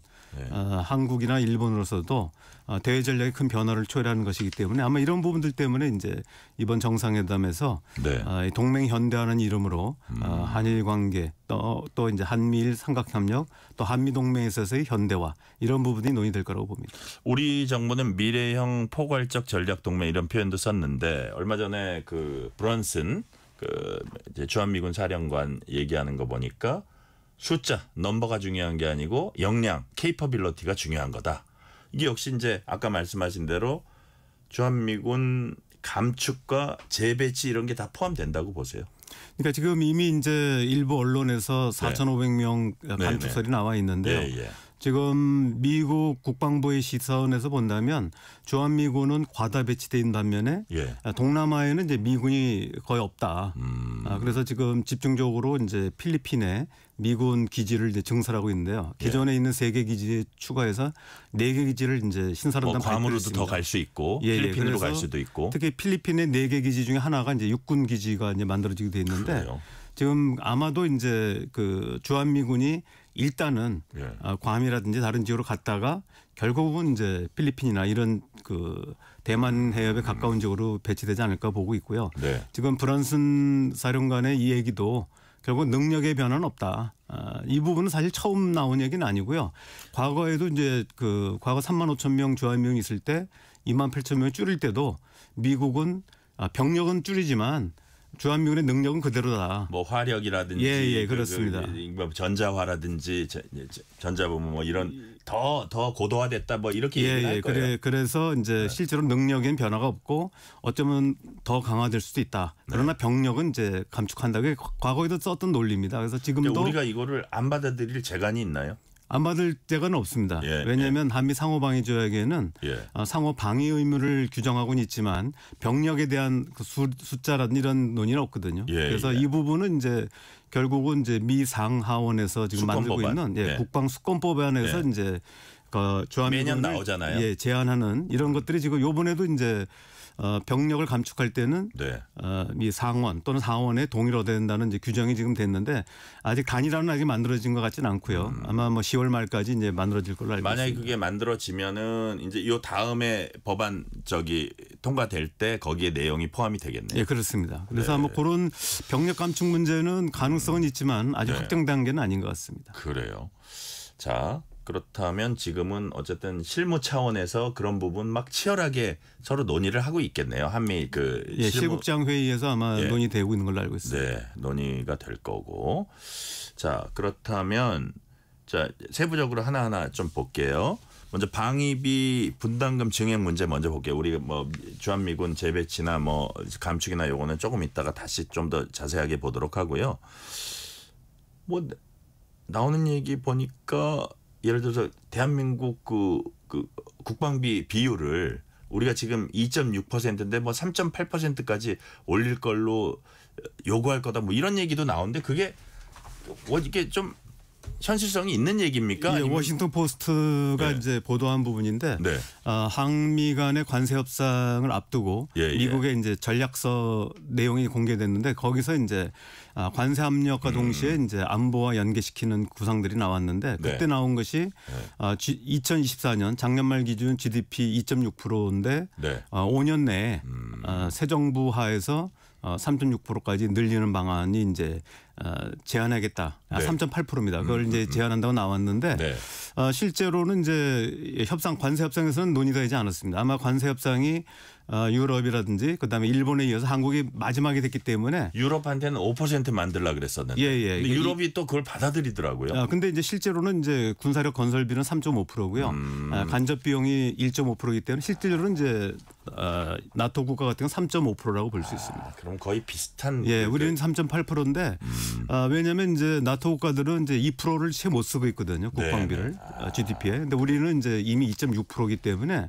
우리는 그런 부분에 있어서 우리가 크게 힘들 것 같지는 않다고 보시는 거예요? 저는 이제 국방비는 사실 별 문제가 안 된다고 봅니다. 왜냐하면은 우리가 지금 제가 이제 계산을 해봤는데요. 이재명 정부 5년간에 한다면은 정확하게 7.9%씩만 국방비를 증액을 하면 이게 5년 내에 이제 미국이 요구하는 3.8%가 됩니다. 그 정도는 우리한테 크게 무리한 건 그리고 아니에요. 이제 만약에 이제 10년 목표, 나토 같은 게 10년 목표인데 그대로 한다면 6.8%만 올리면 됩니다. 근데 이게 이제 제가 중요한 거는 이게 이제 과거 그 민주당 정부에서 보면 문재인 정부 때는 매년 국방비 증가율이 8.7%였습니다. 그리고 문재인 정부는 7.8%였거든요. 그래서 사실은 문재인 정부 때 수준만 증가율을 계속 유지하면은 이 목표는 달성하는 게 어렵지 않습니다. 자, 교수님 그럼 이거는 어때요? 예를 들어서 우리가 국방비 하면 그 항목이 있어요. 그러니까 아까 그렇습니다. 간접 비용이란 말씀하셨는데 그런 부분들을 우리가 이 항목 아주 직접적이진 않지만 약간 국방비에 관련된 것들을 좀 집어넣는 방식으로 퍼센트를 늘리는 그런 방법도 있습니다. 사실은 일본이 그렇게 하고 있습니다. 일본이 2022년도 이제 국가안보전략서를 발표하면서 GDP 1%를 5년 내에 2%로 올리겠다고 했는데 실제로 이제 예산 마련이 어려우니까 뭐 경찰 장비라든지 이런 거를 다 이제 국방 예산으로 일본에서 이제 방위 예산이라고 말을 쓰기 때문에 방위 예산으로 포함시키면서 이제 억지로 해서 2%를 지금 만들어 가고 있습니다. 우리 같은 경우는 사실 아까 말씀드렸듯이 현재까지도 문제는 없는데 과거 이제 그 박근혜 정부나 이때는 약 4.8%밖에 안 올렸거든요. 그래서 그래요? 미국이 요구하는 거는 오히려 진보 정권에서 더 많이 올렸네요. 왜냐하면 이제 진보 정부는 이제 전자권 전환을 위해서는 군사력을 어느 정도 갖춰야 되기 때문에 이제 국방비 증가율이 높은 반면에 보수 정부는 이제 미국한테 안보를 의존하고 우리는 그냥 경제에 매진하자. 여러 건 이제 약간 논리가 우리 상식적인 생각하고 좀 다르지만 실제로는 이제 진보 정부에서 더 많이 국방 예산을 썼습니다. 그러니까요. 전자권 얘기 나온 김에 교수님, 예를 들어서 뭐 안규백 장관 후보자는 이재명 정부 임기 내에 전자권 환수하겠다 했는데 대통령실이 그 시기 정해진 거 없어 하고 아마 국정기획위원회 거기 발표에서도 아마 제가 정확히 발표 못 봤는데 거기서 이제 논의하고 있는 것도 또 뭐 임기 내 뭐 이런 얘기가 있었거든요. 그 부분은 어떻게 우리가 봐야 제가 되는 거예요? 그 자료를 보니까 2022년도 이재명 대통령 후보가 첫 공약에는 이제 임기 내 환수라는 말이 있었는데 2025년 요번에 이제 대선 공약에 보면은 임기 내라는 말은 없고요. 최대 한도로 이제 빨리 환수한다 이렇게 됐습니다. 근데 보통 얘기할 때 전자권 전환이 3단계로 이루어지는데요. 기초 능력 검증, 그다음에 이제 운용 능력 검증, 운용 태세 검증 3단계인데 이미 1단계는 이제 2019년도에 통과가 됐고요. 2단계는 이제 윤석열 정부 첫 해 2022년도에 내용은 통과가 됐는데 최종적으로는 한미 안보회비에 SCM에서 승인을 해야 되는데 2단계가 아직 지나지는 않았군요. 2단계는 이제 훈련은 검증이 통과가 됐는데 국방부 차원에서는 당시 이제 윤석열 정부가 이건 승인하지 말아달라라고 하는 바람에 이제 보류가 된 상태입니다. 그런데 실제로는 2단계까지 끝난 거고요. 실제로 3단계만 남았는데 3단계는 이제 올해는 이미 이제 시간이 없고요. 빠르면 내년. 근데 이제 그 3단계 조건에 뭐라고 돼 있냐면 그 당시에 안보 환경에 대한 종합적인 평가를 바탕으로 추진한다 이렇게 돼 있기 때문에 우리 정부가 이제 일방적으로 임기 내 한다 이렇게 되면은 이제 사실은 한미 합의를 약간 이제 그 거스르는 부분이 있는 거거든요. 왜냐하면 한미가 협의해서 결정하기로 돼 있는데 한국 정부가 내 임기 중에 하겠다 이렇게 해버리면은 그러니까요. 그런 문제 때문에 그러니까 대통령실에서는 신중할 수밖에 없고 조심스러운 표현을 쓸 쓸 수밖에 없는 거고요. 그렇습니다. 실제 하더라도 형식은 한미 간에 합의를 해서 그 전환을 마무리해야지. 대통령실에서 내부적으로 그래 예를 들어서 그 임기 내 마지막 해에는 적어도 갖고 오자 이런 계획이 있더라도 그렇게 표현은 할 수 없다 이거죠. 그렇습니다. 미국과 합의를 해서 결정하게 돼 있기 때문에 그렇습니다. 그러니까요. 자 이거는 또 어때요, 교수님? 그 전략자산 전개 비용하고 역의 미군 자산 정비 비용 등도 쟁점이 될 수 있다는데 한미 정상회담에서 이런 게 거론될 수도 있다는데 이렇게 논의는 아마 안 될 거라고 보는데요. 왜냐하면 정상회담에서는 이제 이런 세부적인 까지는 어렵고 다만 이제 지금 방위비 분담금 특별협정 SMA가 우리는 이제 국회 동의가 필요한 조약의 성격을 가지고 있습니다. 반면에 미국은 행정명령이기 때문에 미국에서는 이렇게 쉽게 요구하지만 이게 협정으로 돼 있고 우리는 사실상 이름은 협정이지만 조약 성격 국회가 동의를 해야 되는데 여기에 보면은 항목 자체가 3개밖에 없습니다. 이제 인건비라든지 이런 시설 건축비 뭐 이런 것밖에 없는데 지금 미국이 요구하는 이런 내용을 관찰하려면은 항목 현재 주어진 항목 가지고는 도저히 쓸 수가 없습니다. 그러니까 실제로 지금 미국이 최근 10년간 이 방위비 분담금을 아직 다 못 썼습니다. 왜냐하면 지금 거의 지금 제가 알기로는 한 2조 가까이 2조 채 못 씁니다만은 그 정도를 지금 아직 쓰지도 못하고 있는데 그 이유는 뭐냐면 그 3개 항목에만 쓸 수 있도록 돼 있기 때문에 그 항목에 포함되지 않는 거는 쓸 수가 없어요. 그래요. 그런 상태에서 지금 트럼프 대통령은 계속 올려달라고만 하는데 올리는 방법도 그냥 올릴 수가 없고 아까 말씀드렸듯이 방위비 특별 협정을 개정을 해야 됩니다. 개정을 해서 한 항목을 더 추가해야만 되는데 이제 문제는 이제 미국이 요구하는 추가 항목, 과거 트럼프 1기 때 요구했던 내용들이 미군이 훈련하는 전략 자산에 대한 비용, 훈련하는 데 들어가는 비용 이런 것까지 포함하자고 하니까 이런 부분들은 한국군하고 하는 게 아니고 미국이 자체 계획에서 하는데 왜 들어가느냐라고 하는 반론에 부딪혔고 당시에도 이제 트럼프 대통령이 과거에도 설득을 못 해가지고 결국은 이제 바이든 행정부 때 빠진 상태로 이제 체결된 것입니다. 그래서 이번에도 아마 결코 쉽지는 않은 거라고 봅니다. 그래요. 자. 이제 미국이 우리한테 요구하는 개념 뭐 여러 가지 세부적으로 얘기도 하지만 크게 봐서 전략적 유연성 이런 거를 이제 요구하는데 주한미군의 역할이 이제 변경되고 대중국 대응에 이 주한미군을 조금 더 중점을 두는 조금 더 넓은 범위의 어떤 그 전략이다 이렇게 보여지는데 실제로 아까 그 브런슨 그 주한미군 사령관이 얘기한 것처럼 역량에 별 문제가 없다고 보세요, 교수님 보시기에? 사실은 꼭 그렇지는 않습니다. 이제 문제는 이제 북한 위협을 어떻게 대처할 것인가 하는 방법인데 한미 상호 방위 조약의 목적도 그렇고 또 주한미군 자체가 우리가 방위비를 분담하는 이유 자체가 한국 방위에 미국이 기여하기 때문에 우리가 돈을 제공하는 거거든요. 그리고 돈도 올리는 상황에 이걸 사실 빼는 거잖아요. 그런데 이거를 이제 뺀다고 하는 것은 논리적으로 모순됩니다. 그래서 이제 미국도 이번에 브런슨 사령관도 얘기한 것이 북한의 위협을 막지 않겠다는 게 아니라 그것도 하지만 일부를 이제 뭐 다른 지역에 역에 출동을 하겠다 이런 얘기거든요. 그런데 이제 그러기 위해서는 사실은 이제 플러스 논의가 안 된 부분이 하나가 있는데 뭡니까? 바로 트럼프 대통령이 끊임없이 북한과의 대화 제의를 한 부분입니다. 그래서 사실은 북한의 위협이 어느 정도 그 안정이 되고 핵 위협이라든지 또는 재래식 위협에 대해서 어느 정도 군사적인 균형과 안정이 이루어진다면 사실은 이제 주한미군의 역할이 많이 줄어들 수가 있거든요. 그리고 지금 주한미군이 감축되거나 역할이 전환이 되면 우리로서는 약간 불안할 수도 있는 거죠. 그럴 수 있고 특히 이제 무엇보다도 이제 그 전자권 전환이 이루어지게 되면 한국방위 한국화 이루어지거든요. 그래서 지금 미국이 생각하는 구도는 트럼프 대통령은 그래 너희가 알아서 해.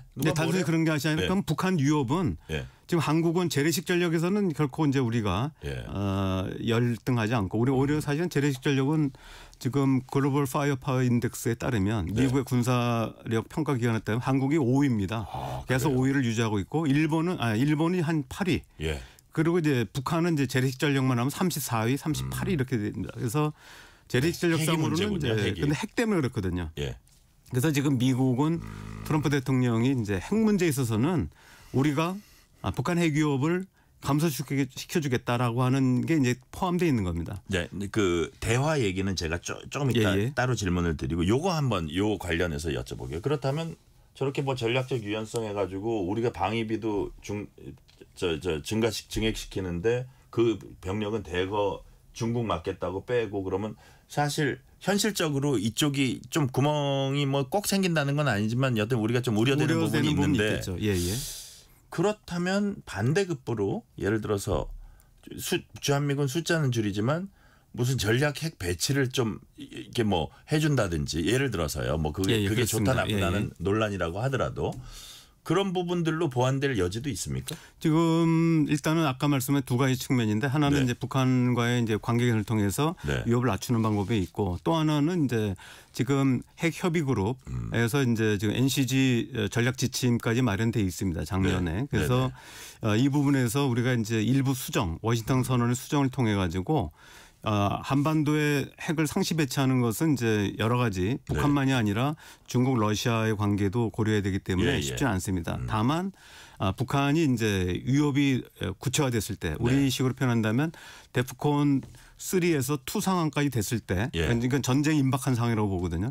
이때는 이제 주한미군의 전술핵 무기를 배치할 수 있다는 정도의 보완을 통해서 우리가 좀 더 미국의 확장 억제력을 이제 신뢰성을 높이는 방안을 검토할 수 있을 것 같습니다. 예를 들어서 뭐 우리가 이 와중에 미사일 협정을 더 용이하게 개정한다든지 이런 거는 좀 약간 현실적이지 않습니까? 이미 이제 그 문재인 정부가 과거 한번 써먹은 했죠. 건데 이제 대만 해협에 그 평화와 안보가 중요하다라는 것을 우리가 이제 한미 공동 넣어주는 대가로 미사일 이제 사거리 제한을 얻어냈는데 지금 우리가 지금 이제 이재명 정부 특히 이제 안규백 장관께서 얘기하시는 걸 보면은 지금 원자력 추진 잠수함이라든지 그다음에 이제 그 지금 핵 항모까지는 어렵지만 이제 원자력을 이용한 이제 경항모 이런 부분들에 대해서 이제 끊임없이 그런 건 우리가 챙길 건 챙겨야 될 것 같아요. 그래서 이제 만약에 미국이 이제 뭐 전작권 전환이라든지 또 주한미군 전략적 유연성이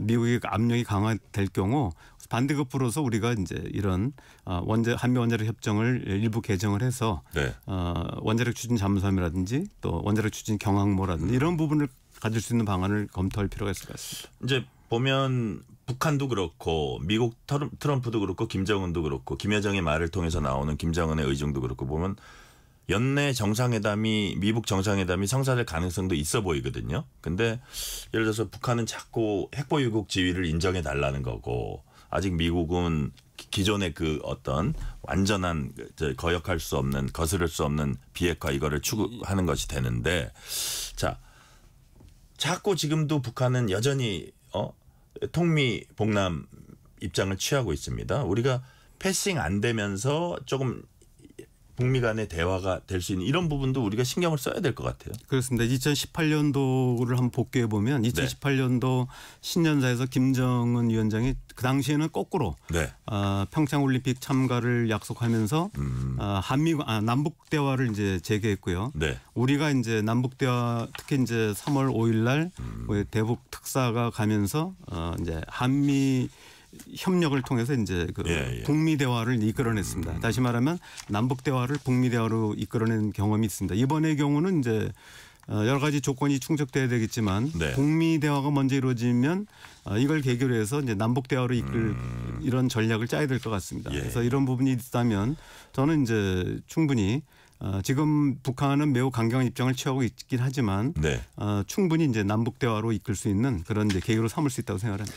자, 교수님 이제 시간 관계상 마지막 질문을 드리면 우리가 이제 미국의 이런 그 조금 더 달라진 뭐 전략적 유연성이랄까요? 중국에 대응하는데 무게둔 이런 전략이 우리가 동조하는 거잖아요. 같이 하는 거잖아요. 그렇게 되면 대중 관계라든지 뭐 러시아 관계라든지 이런 부분도 좀 미묘해질 수 있는데 이런 것들은 또 어떻게 해결해 나가야 될까요? 가장 이제 큰 문제가 이제 중국과의 관계입니다. 과거처럼 뭐 경제는 이제 중국하고 하고 안보는 미국하고 한다는 구도는 더 이상 이제 어려운 상황이고요. 저는 이제 이런 부분에서 우리가 굉장히 이제 중국의 위협에 대해서 잠재적 위협 가능성은 충분히 있지만 한편 이제 단기 중기적으로는 이제 우리 또 최대의 무역 파트너이기 때문에 굉장히 이제 우리의 독자적인 이제 중국에 대한 입장 표명이 필요할 것 같습니다. 미국은 이제 미국의 전략 속에서 한국을 대중 전선으로 활용하려고 하지만 우리 입장에서 본다면은 지금 이제 중국에 대한 견제 입장은 이번에 조현 장관도 얘기하셨지만 중국이 이웃 국가들과 문제가 있다. 하지만 우리는 그럼에도 불구하고 동아시아의 평화 협력을 위해서 중국 협력할 이유가 있다. 이래서 사실 굉장히 어려운 조건이긴 합니다만은 일단 미국의 입장을 그대로 따른다기보다는 우리는 우리 나름대로의 어떤 그 대중 전략 속에서 어느 정도 이제 중국의 양해를 얻으면서 한미 간의 협력을 강화해 나갈 수밖에 없지 않나 생각합니다. 네, 오늘 말씀은 여기까지 듣겠습니다. 조성열 경남대 군사학과 초빙 교수 겸 북한대학원대학교 초빙 교수였습니다. 교수님 말씀 감사합니다. 예, 감사합니다. 편지 왔습니다. 퇴근길 지친 당신에게 힘이 되는 뉴스를 전해드립니다.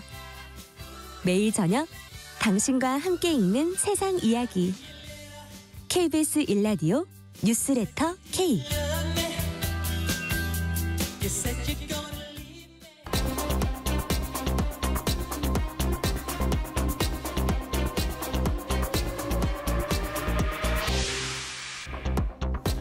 이번 주 가장 뜨거운 국제 뉴스, 화제 소식 골라서 전해드리는 키워드로 본 지구촌. 오늘도 조윤주 외신캐스터 함께하겠습니다. 조윤주 캐스터님 어서 오세요. 네, 안녕하세요. 하나만 제가 날씨 호우경보 전해드릴게요. 8월 13일 18시 30분 저녁 6시 30분입니다. 충남, 당진, 태안, 서산 지역에 호우경보가 발효됐습니다. TV, 라디오, 스마트폰을 보시면서 해당 지역의 기상 상황을 계속해서 알아보고 안전사고에 유의하시길 바랍니다. 자, 오늘 첫 키워드 결국 볼 수 없는 투샷 이거네요. 네, 맞습니다. 자, 오는 15일 알래스카에서 미러 정상회담이 열립니다. 젤렌스키 우크라이나 대통령 참석하지 않기로 최종 결정을 했어요. 네, 그렇습니다. 백악관 측에서 공식적으로 입장 밝혔는데요. 네. 우크라이나 참여 없이 트럼프 대통령과 푸틴 러시아 대통령 두 사람 간의 양자 회담으로 회의가 진행이 된다고 확인했습니다. 장소는 알래스카 앵커리지인데요.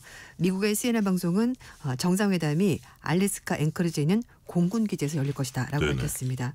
지금 여름철 관광 성수기라서 정상회담을 개최할 장소가 좀 마땅치가 않았다고 하고요. 네네. 또 보안 요건 이런 것 때문에 결국 공군 기지에서 하기로 결론을 내렸다고 합니다. 네.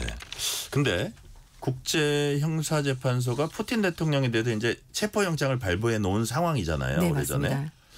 그렇다면 이렇게 되면 해외 나가기 어려울 텐데 괜찮아요? 네, 그 국제형사재판소가 2023년에 전쟁 범죄 혐의로 푸틴 대통령에서 이제 체포영장을 발부한 상황인데 네. 미국은 ICC 체결 국가가 아닙니다. 그래서 미국은 올 수가 있었고요. 그래서 네. 보통 이제 이런 식으로 회담을 하게 되면은 냉전 시대부터 미국과 러시아는 스위스나 오스트리아 이런 곳으로 갔는데요. 하지만 스위스와 오스트리아가 ICC 회원국이기 때문에 네. 체포영장 집행 의무가 있기 때문에 푸틴 대통령이 갈 수가 없었던 거고요. 그래서 알래스카도 된 거군요. 네, 미국은 회원국이 아니기 때문에 가능한 겁니다. 그리고 중동 얘기도 있었는데 트럼프 대통령이 좀 긴 여행 부담스럽다라고 말하면서 결국 여차저차해서 이제 알래스카가 결정이 된 건데요.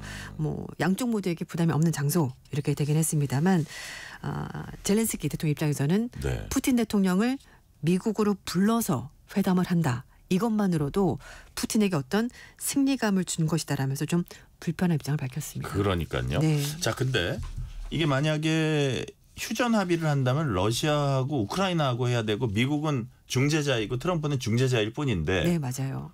당사자가 안 오고 러시아하고 미국 둘이서 합의할 수는 없고 네. 둘이서 무슨 거의 합의 비슷한 결정 비슷한 걸 또 할까봐 우크라이나가 조금 긴장이 되겠어요. 네, 그래서 그죠? 유럽연합도 마찬가지고 우크라이나 마찬가지고 예.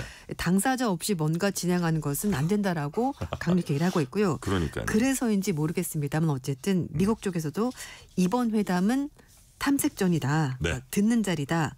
분위기 파악하는 회의다라면서 한 발 뺐습니다. 하지만 회의를 하기 전까지만 하더라도 트럼프 대통령이 마치 회의가 휴전이 될 것처럼 평화협상이 나올 것처럼 그렇게 말했었는데요. 막상 젤렌스키 대통령이 오지 않는 것으로 결정이 되면서 네. 이번 회담에 대해서 약간 무게를 빼는 듯한 그런 모습을 보이고 있습니다. 백악관 대변인도 이번 회담은 이번 전쟁을 어떻게 끝낼지 좀 더 얘기를 들어보는 그런 이해하는 자리다라 말하면서 경청의 기회가 될 것이다. 탐색전이다라고 트럼프 대통령이 얘기를 하고 있는데요. 일단 회담을 앞두고 가장 중요한 문제는 영토 문제입니다. 젤렌스키 대통령과 푸틴 대통령 간의 영토 문제에 대해서 네. 간극이 워낙 크기 때문에 이것 때문에 어쩌면 두 사람이 만나지 않는 것으로 그렇게 추정을 할 수 있을 것 같고요. 특히 회담을 앞두고 러시아군이 우크라이나 거점 지역인 동부에 있는 포크로스크 지역에 대해서 방어선 뚫으면서 10km를 진출했거든요. 예. 그것만 보더라도 러시아 우크라이나 간에 지금 현재로서는 휴전이 쉽지가 않을 것 같다는 얘기가 나오고 있습니다. 특히 이제 우크라이나 측에서는 안전 보장을 먼저 해주고 네. 휴전 합의하고 그 다음에 영토 문제를 논의하고 싶다라고 말하는데 러시아 측에서는 일단 돈바스 지역에서 우크라이나가 군대 먼저 빼라. 그 다음에 얘기를 하자 이렇게 하고 있거든요. 거기에다가 트럼프 대통령도 계속 영토 교환 문제를 얘기를 하고 있습니다. 네.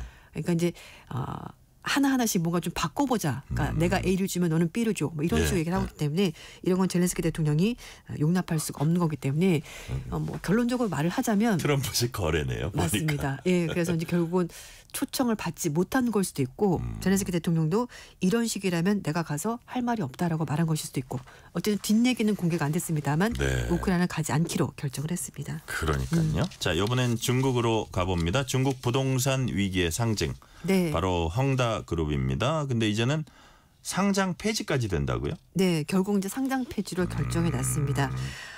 헝다 이제 이게 이제 중국어이긴 합니다만 한자고요. 네.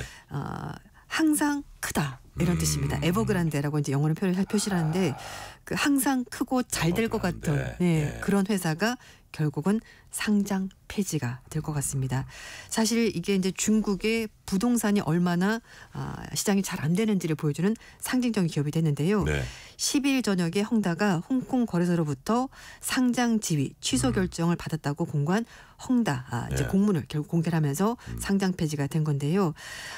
헝다그룹은 홍콩 거래소 재상장 지침 조건을 모두 충족시키지 못했고 결국은 주식 거래 정지 상태에서 지난달 말에 매매가 재개되지 않았기 때문에 결국 상장 폐지로 결정이 됐습니다. 그러니까요. 자, 사실 여러 계열사든 중국을 대표하는 부동산 기업이었는데 헝다가 어쩌다가 이렇게 된 거예요? 네, 사실 1996년에 설립된 회사고요. 말씀인 것처럼 항상 크다라는 의미를 가진 회사였고 부동산으로 시작해서 뭐 헬스케어, 농축산, 금융 등 다양한 분야까지 진출했습니다. 특히 창업자도 정말 소위 말해서 개천에서 용난 그런 스타일인데요. 빈농 출신이었고요. 대학 가서 국영제철소에 일한 인물이었고 주택시장, 특히 광주 주택시장에서 대성공을 거두면서 헝다를 세웠고요. 그리고 나서 이 회사가 잘 되면서 자산이 우리 돈으로 56조 원까지 불어났습니다. 그런데 위기는 바로 너무 문어발식으로 회사를 많이 키웠기 때문인데요. 사실 중국이 부동산 시장이 잘 됐을 때 그때는 대출 일으켜서 토지 사고, 아파트 짓고 상업건설 짓고 이렇게 해서 계속 회사를 키웠거든요. 이걸 가지고 말씀인 것처럼 뭐 다른 분야까지 진출했었고 마지막에는 그 전기차, 배터리 회사에 진출하면서 결국 여기에 돈을 너무 많이 쏟아 부었는데 문제는 중국의 부동산 시장이 계속 잘 나갈 것 같았는데 이게 꺾였습니다. 꺾였군요. 네, 그렇다 보니까 부채가 너무 많아졌고 결국 이제 도미노 무너지듯이 회사가 무너지게 된 건데 전문가들은 이 회사가 2021년에 이미 채무 불이행 선언했거든요. 그때 정리를 했어야 됐다는 겁니다. 그런데 그렇지 않고 혹시라도 조금이라도 뭔가 더 건질까 싶어가지고 계속 이제 기다리면서 갔었는데 그러다 망하잖아요. 네, 맞아요. 맞습니다. 그래서 결국 상장 폐지가 좀 더 빨라야 됐었다는 얘기가 나오고 있습니다. 어쨌든 투자자 손실을 좀 줄이려고 시간을 끌었는데 결국은 결론적으로는 투자 손실이 더 많아지면서 회사가 망하게 된 건데요. 중국 언론들은 헝다가 결국 상장 폐지가 되면서 중국에 있는 다른 부실한 부동산 기업들도 정리 속도가 좀 더 빨라질 것 같다라고 예상을 하고 있습니다. 네, 트럼프 대통령이 투자은행 골드만삭스 최고 경영자에게 거기 있는 경제 전문가 이코노미스트 교체하라. 이렇게 요구했다고 합니다. 저번 때 보니까 워싱턴에 있는 풋볼팀 워싱턴 레드스킨스 이름 변경했다고 뭐라 그러더니 이제 경제 분석가까지 교체하라? 이런 요구를 왜 하죠? 경제를 잘못 분석했다고 판단했기 때문입니다. 자기 생각과는 달리? 전문가도 내 생각과 다르면 바꿔. 대단하다. 근데 뭐 연준 의장도 바꾸라고 말하는 그러니까요. 사람인데 뭐 이 정도야 쉽게 말할 수 있지 않을까 싶은데요. 어떻게 금리를 그렇게 못하냐고 연준이 이러고 있잖아요. 맞습니다. 이 골드만삭스 최고 경영자에게 그 회사에 있는 경제 전문가를 바꿔라 이렇게 말했습니다. 왜냐하면은 지금 관세 덕분에 미국에 엄청나게 많은 돈이 들어오고 있는데 그 성과가 있지 않냐라고 말하면서 그런데 골드만삭스 경제팀이 미국 경제를 제대로 평가하지 못하고 있다고 비판하면서 바꿔버려라 이렇게 말했습니다. 그러면서 데이비드 CEO가 새로운 경작제를 구하든지 아니면 DJ나 해라 이렇게 말했다고 하는데요. 왜냐하면은 얼마 전에 시카고 롤라팔루자에서 음악 축제가 있었는데요. 이 데이비드 CEO가 과거에 DJ를 한 적이 있었다고 합니다. 그래서 그러니까 이렇게 경제를 모르냐라고 말하면서 DJ 공연을 해라라고 약간 조롱하는 듯이 말을 했다고 하는데요.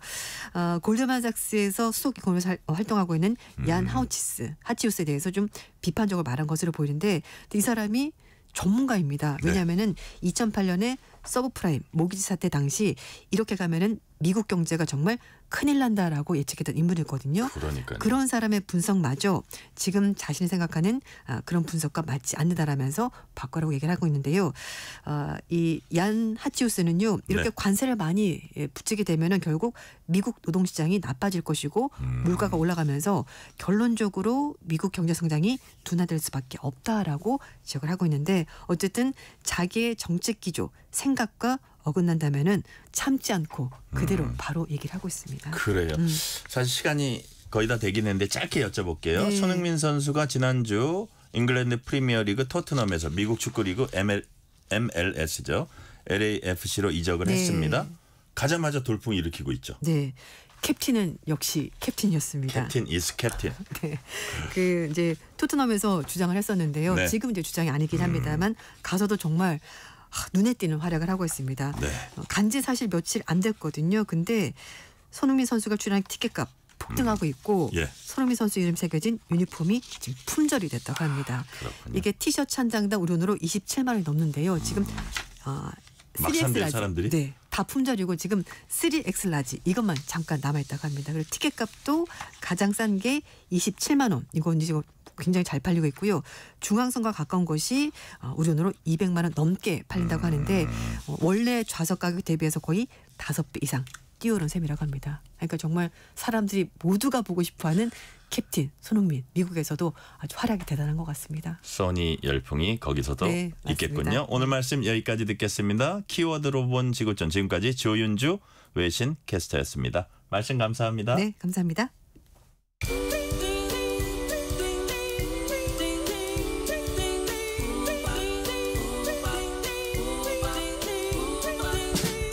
오늘 하루 뉴스를 정리해주는 다정한 편지 한 통. KBS 일라디오 뉴스레터 K.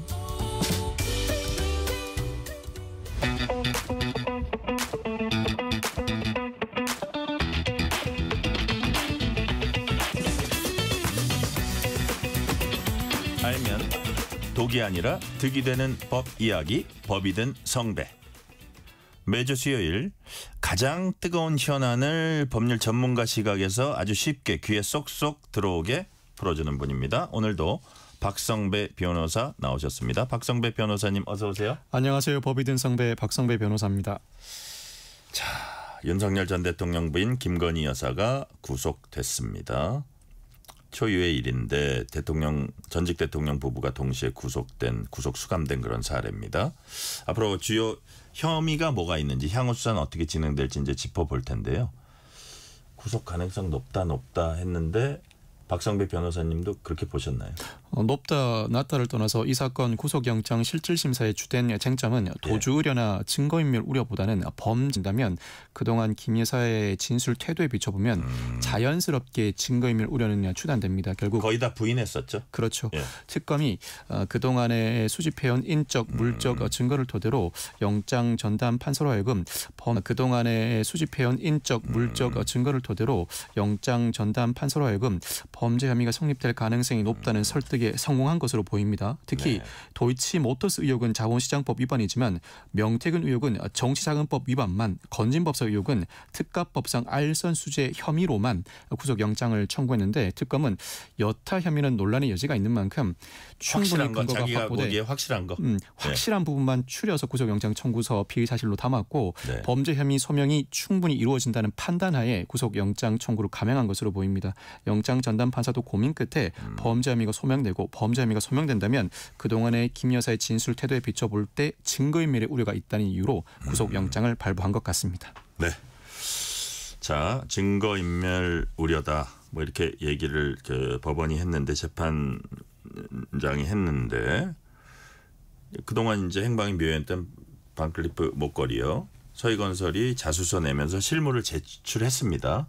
자, 이게 무슨 영화 같은 일인데 이건 법정에서 이거는 실물이고 이건 모조품입니다. 그렇게 되면 모조품은 속이기 위해서 억지로 만들었다는 셈이 되는데 이거보다 더 강력한 어떤 증거인멸 우려 이게 그 주장이랄까요? 그 강조 점을 할 수 있을까요? 어떻게 보세요? 어제 김 여사 피의자 영장 실질심사 보도 외에도 서희건설의 자수서 목걸이 진품 제출 기사가 큰 화두로 다루어졌습니다.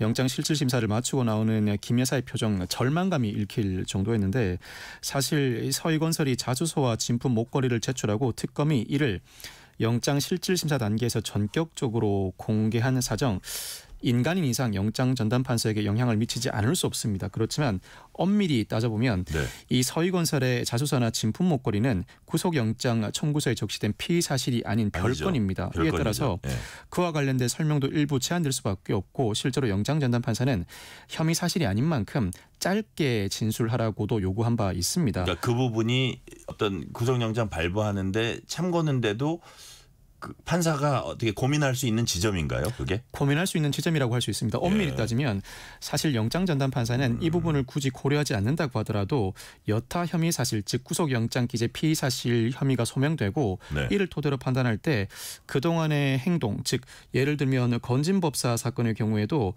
물건들을 잃어버렸다. 받은 물건 바로 잃어버렸고 교체한 물건 또 잃어버렸다. 여러 가지 석연치 않은 정황이 존재하는 만큼 그 자체로 증거인멸의 우려가 상당하다고 판단했을 가능성이 높습니다. 여기에 더해서 특검이 영장 실질심사 단계에서 전격적으로 제시했던 서희건설의 자수서와 진품 목걸이는 영장 전담 판사에게 알게 모르게 영향을 미쳤을 것이고 그 사정은 단순히 혐의를 부인한 증거인멸 우려의 가능성을 높여준 수준을 넘어서서 진품 목걸이가 사실은 존재하는데 마치 진품 목걸이는 애초에 존재하지 않는 것처럼 가짜 목걸이를 작출한 증거 작출 수준에 이릅니다. 이는 법조인인 판사로 하여금 더 이상 쉽게 보고 넘어갈 수 없는 정도의 사정이라. 그건 저는 몰라요. 기억 안 나요. 그 수준을 넘어서는 거는 전혀 다른 차원이라 이거죠. 구속영장 기재 피의 사실이 아님에도 불구하고 영장 전담 판사에게는 알게 모르게 상당한 영향을 미쳤을 수 있습니다. 우리 박성배 변호사님 보시기에 뭐 이 두 가지가 다 가능할 수도 있습니다. 과연 어떤 거의 가능성이 더 높다고 보시는지 제가 좀 질문을 이렇게 해도 되겠나 싶은데 특검이 영장 심사 이제 잡혀 있어요. 날짜가 잡혀 있는데 거의 직전에 이 자수서를 받았어요. 이거 뭐야 그러고 보니까 그 증거물도 갖고 왔어요. 실물을 목걸이. 그래가지고 부랴부랴 이제 가서 이렇게 했을 수도 있고. 아니면 조금 며칠 전에 받았는데 그거를 절대 보안을 유지하다가 어쨌든 이게 그 구속영장에 적시하진 않았지만 가서 어떤 극적인 효과를 노렸다. 두 번째 시나리오일 가능성도 있습니까? 저는 전자일 것 같습니다. 그래요? 만약 사전에 자수서와 실물을 확보했다면 이 사정을 아예 구속영장 피의 사실로 포함했을 가능성이 상당히 높습니다. 그러면 더 판사가 그렇게 결정을 할 가능성이 높아진다 이거죠? 더 높아질 뿐만 아니라 애초에 확보하고 있던 자수서와 진품 목걸이를 뒤늦게 영장 실질심사에 제시한다면 사실 편법 논란이 상당하고 판사는 아예 진술하지 못하게 했을 가능성도 상당히 영장 있습니다. 심사 거의 직전에 받아가지고 부랴부랴 갖고 갔다. 그 가능성이 부득이 높다. 이 구속영장 피의 사실로 삼을 수 없었고 피의자의 증거인멸 우려 가능성을 상당히 상징적으로 보여주는 사안이라고 설명할 수 있는 기회를 막판에 얻어서 부득이하게 현출했을 가능성이 상당히 높습니다. 그동안 서희건설 측의 태도에 비추어 보아도 마찬가지인데 이 사건과 전혀 무관하다는 취지의 항변을 해왔습니다. 그럼에도 불구하고 서희건설이 전격적으로 자수서와 진품 목걸이를 제출함으로써 특검은 일종의 영장을 발부받을 수 있는 상당한 통로라고 판단하고 전격적으로 영장 실질심사 단계에서 제시한 것 같습니다. 예를 들어서 이제 서희건 그 진품 목걸이 있잖아요. 그거는 받아서 있다가 꽤 한참 뒤에 돌려준 겁니다. 그게 그렇습니다. 아마 우리가 그 예상컨대 좀 자세히 조사해 봐야겠지만 아마도 이게 막 사회적인 문제가 되고 논란이 되고 이걸 특검에 포함시키니 뭐 이럴 때가 아니었나 싶은데 그렇다면 그 돌려준 시점이 매우 중요한 건데 이게 뭐 사실 안 받았다 이렇게 주장할 수가 없는 거잖아요. 뇌물 사건에서 상대방이 줬음에도 불구하고 타방이 받지 않았다고 주장하기 위해서는 받는 현장에서 나는 애초에 받을 의사가 없으니까 가지고 가라 수준에 이르러야 합니다. 받았으면 하루 정도만 경과해도 물론 상황에 따라 달라지겠습니다만 이미 뇌물죄는 성립했다고 보는 관점이 일반적입니다. 특히 이 사안에서 제시된 진품 목걸이는 여러 정황상 서희건설이 제시한 자수서도 상당히 구체적인 내용을 담고 있고 나아가서 진품이 제시되었는데 그와 동일한 가품이 존재한다는 사정은 김 여사로 하여금 항변할 수 있는 여지를 차단하는 수준에 이릅니다. 네. 그렇다면 서희건설이 갑자기 왜 자수서와 진품을 제시하였을까 의문이 제시됐습니다. 본인들 보호 차원 아닌가요? 선처받으려고? 압수수색 단계에 이르고 여러모로 정황을 살펴보았을 때 혐의를 벗어나기는 어렵다는 판단을 했을 가능성이 상당히 높습니다. 회장이 직접 나서서 어떻게 하면 혐의를 최소화할 수 있는가, 나아가서 형량을 낮출 수 있는가 주변에 자문을 구했을 것이고 네. 아마 주변에서는 선제적으로 자수서를 제출하고 향후 수사 과정에서 김 여사 수사에 상당한 협조를 해준다면 그 이상 형량을 낮출 수 있는 방법이 없다는 조언을 해줬을 가능성이 높습니다. 네. 실제로 사건 초반에 자수서를 제출하고 상대방 혐의를 밝혀낼 수 있을 만한 여러 가지 단서를 제공하는 경우에는 아예 기소를 하지 않는 경우도 있고 네. 기소를 한다고 하더라도 구형을 상당히 낮게 책정하는 경향도 있습니다. 또 한편으로는 서희건설 측이 이 자수를 통한 임의적 감면도 노력했습니다만 이 진품 목걸이를 제시한 시점은 김 여사가 윤 전 대통령 취임하기 이전 민간인 신분입니다. 청탁금지법이 적용되지 않을 가능성이 높고 특히 김 여사가 여타 공무원과 공모한 정황이 존재하지 않는다면 뇌물죄가 아니라 알선수재죄에 그치게 되는데 알선수재죄는 받는 사람만 처벌하지 주는 사람은 처벌하지 않습니다. 그래요? 그 혐의가 적용될 가능성도 어느 정도 열어두고 전격적으로 자수서를 제출한 것으로 보이는데 그럼에도 불구하고 이 사안은 알선수재에 그치는 것이 아니라 뇌물 사건으로 흘러갈 가능성이 상당히 높습니다. 어쨌든 형량을 낮추려고 한 걸로 보이는데 자 사위 인사청탁을 했다는 것도 그 자수서에 이제 포함시켰다고 해요. 이것도 역시 그 부분도 선처받으려 그러는 건가요? 자수서를 제출할 때는 전면적인 자수여야 하고 단순히 물품을 전달한 수준이 아니라 네. 청탁의 대가였음도 명백히 밝혀야 선처를 받을 수 있습니다. 실제 네. 자수서에는 상세한 경위가 적시되어 있는데 이 회장이 대선 직후 자택 지하 식당에서 김 여사를 직접 만나서 목걸이를 전달했고 네. 자신이 주도하는 조찬 기도에 참석해달라고 말을 했답니다. 그리고 이후에 김 여사를 다시 만난 자리에서 네. 사위인 박성근 전 검사가 윤석열 정부에서 일할 기회가 있는지 알아봐 달라는 취지로 말했다는 내용도 네네. 포함되어 있는데 상당히 구체적이어서 김 여사가 극복해내기가 쉽지 않을 것 같습니다.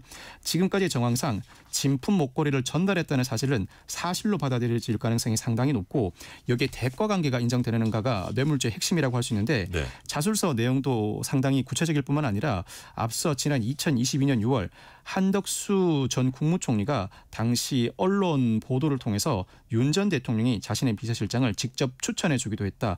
당시 박성근 전 검사의 이력서를 직접 제시해 주었다는 발언도 한 바 있는 이상 네. 대가 관계 역시 인정될 가능성이 상당히 높습니다. 예를 들어서 만약에 인사청탁 그 경우에는 김건희 여사는 어쨌든 그 민간인 신분이잖아요. 남편이 이제 대통령 혹은 대통령 당선인 뭐 이런 건데 공무원 신분은 남편인데 남편의 힘에 의해서 됐을 때 두 사람 다 혐의가 인정될 수 있는 겁니까? 남편과 공모하는 형태야 김건희 여사도 뇌물죄의 공범으로 그렇죠. 처벌받을 수 있는 것이고 예. 윤 전 대통령도 직접 수수한 당사자가 아니라고 하더라도 뇌물죄 나아가서 수뢰후 부정최사죄로 처벌할 수 있는 가능성이 열리게 되는 것입니다. 그렇죠. 자 지금 김건희 여사 남부구치소 수감돼 있습니다. 원래 서울구치소에 갔어야 하는데 서울구치소 요청에 따라서 남부구치소로 갔다고 합니다. 이렇게 운영을 하다 보면 만날 수도 있어서 그런가요? 왜 이래 요청을 했을까요? 구속영장을 청구할 때는 피의자의 인치 구금 장소를 적시해야 합니다. 애초에 특검은 서울구치소로 적시했다가 서울구치소의 요청에 따라서 서울 남부구치소로 인치 구금 장소를 변경해달라는 신청을 왜 요청했을까요? 재판부가 받아들입니다. 윤 전 대통령이 이미 서울구치소에 수감되어 있는 상황이라 네. 양 당사자의 접촉 가능성을 우려한 것으로 보이는데 사실 재소자 특히 남성 재소자와 여성 재소자가 직접 접촉하는 경우는 드물긴 합니다. 그럼에도 불구하고 접촉했을 때 증거인멸 우려 등 여러 가지 수반되는 문제가 걱정되었던 것으로 보이고 특히 윤 전 대통령과 김 여사가 동시에 서울구치소에 수감될 경우에는 집회 시위가 서울구치소에 집중될 수밖에 없고 이를 서울구치소가 관리하는 데 상당한 부담을 느꼈을 수 있습니다. 그리고 또 부부가 전직 대통령 부부인데 또 구치소에서 서로 만나는 것도 그 모양이 그렇죠.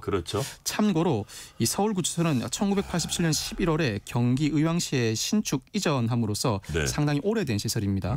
반면에 서울 남부구치소는 예전 영동구치소가 이름을 바꾸면서 2011년 10월에 서울 구로구 천왕동으로 이전했는데 비교적 깔끔한 시설이라고 할 수 있습니다. 참고로 서울 경기 일대에서 가장 최신에 지어진 구치소는 예전 성동구치소가 이름을 바꾸면서 2017년 6월에 서울 송파구로 이전한 서울 동부구치소입니다. 그래요. 자, 이게 보니까 서희건설 회장 얘기를 보니까 뭐 예를 들어서 통일교 같은 데서도 이게 우리도 한번 따져볼까 뭐 이럴 수도 있지 않을까 하는 뭐 추측도 나오고 있는데, 자, 이제 시간이 다 됐으니까 마지막으로 짧게 여쭤볼게요. 앞으로 향후에 수사의 초점 어떤 뭐 혐의가 많았잖아요. 어떤 데 주로 이제 맞춰질까요? 도이치모터스 의혹은 그대로 기소할 가능성이 상당히 높고 네. 명태균 의혹은 공직선거법 위반 뇌물죄로 이어질 가능성이 상당히 높습니다. 네네. 건진법사 의혹도 특검법상 알선수재죄를 넘어서서 뇌물 수뢰 부정 처사에 집중할 가능성이 상당히 높고, 양평 고속도로 노선 변경이나 양평 공흥지구 특혜 개발 의혹, 나아가서 집사 게이트 김혜성 씨가 어제 체포되었는데 네네. 구속영장을 청구해 발부받은 이후에 재산 형성과 자금 흐름에 대한 진술을 적극적으로 확보할 가능성이 높습니다. 네. 오늘 말씀 여기까지 듣겠습니다. 지금까지 박성배 변호사였습니다. 말씀 감사합니다. 감사합니다. 오늘 뉴스레터 K는 여기까지입니다. 커피 쿠폰 당첨자 명단은 뉴스레터 K 홈페이지 확인해 주시고요. 오늘 끝곡은 더 벌브의 노래입니다. 인생은 달콤함과 쓰라림이 공존한다는 뜻을 담은 노래 Bitter Sweet Symphony 듣겠습니다. 오늘도 함께해 주신 청취자 여러분 진심으로 감사드립니다. 지금 비가 많이 내리고 침수, 범람하는 곳이 많으니까 오늘 저녁과 밤 사이 각별히 주의하셔야겠습니다. 지금까지 뉴스레터 K 전종철입니다.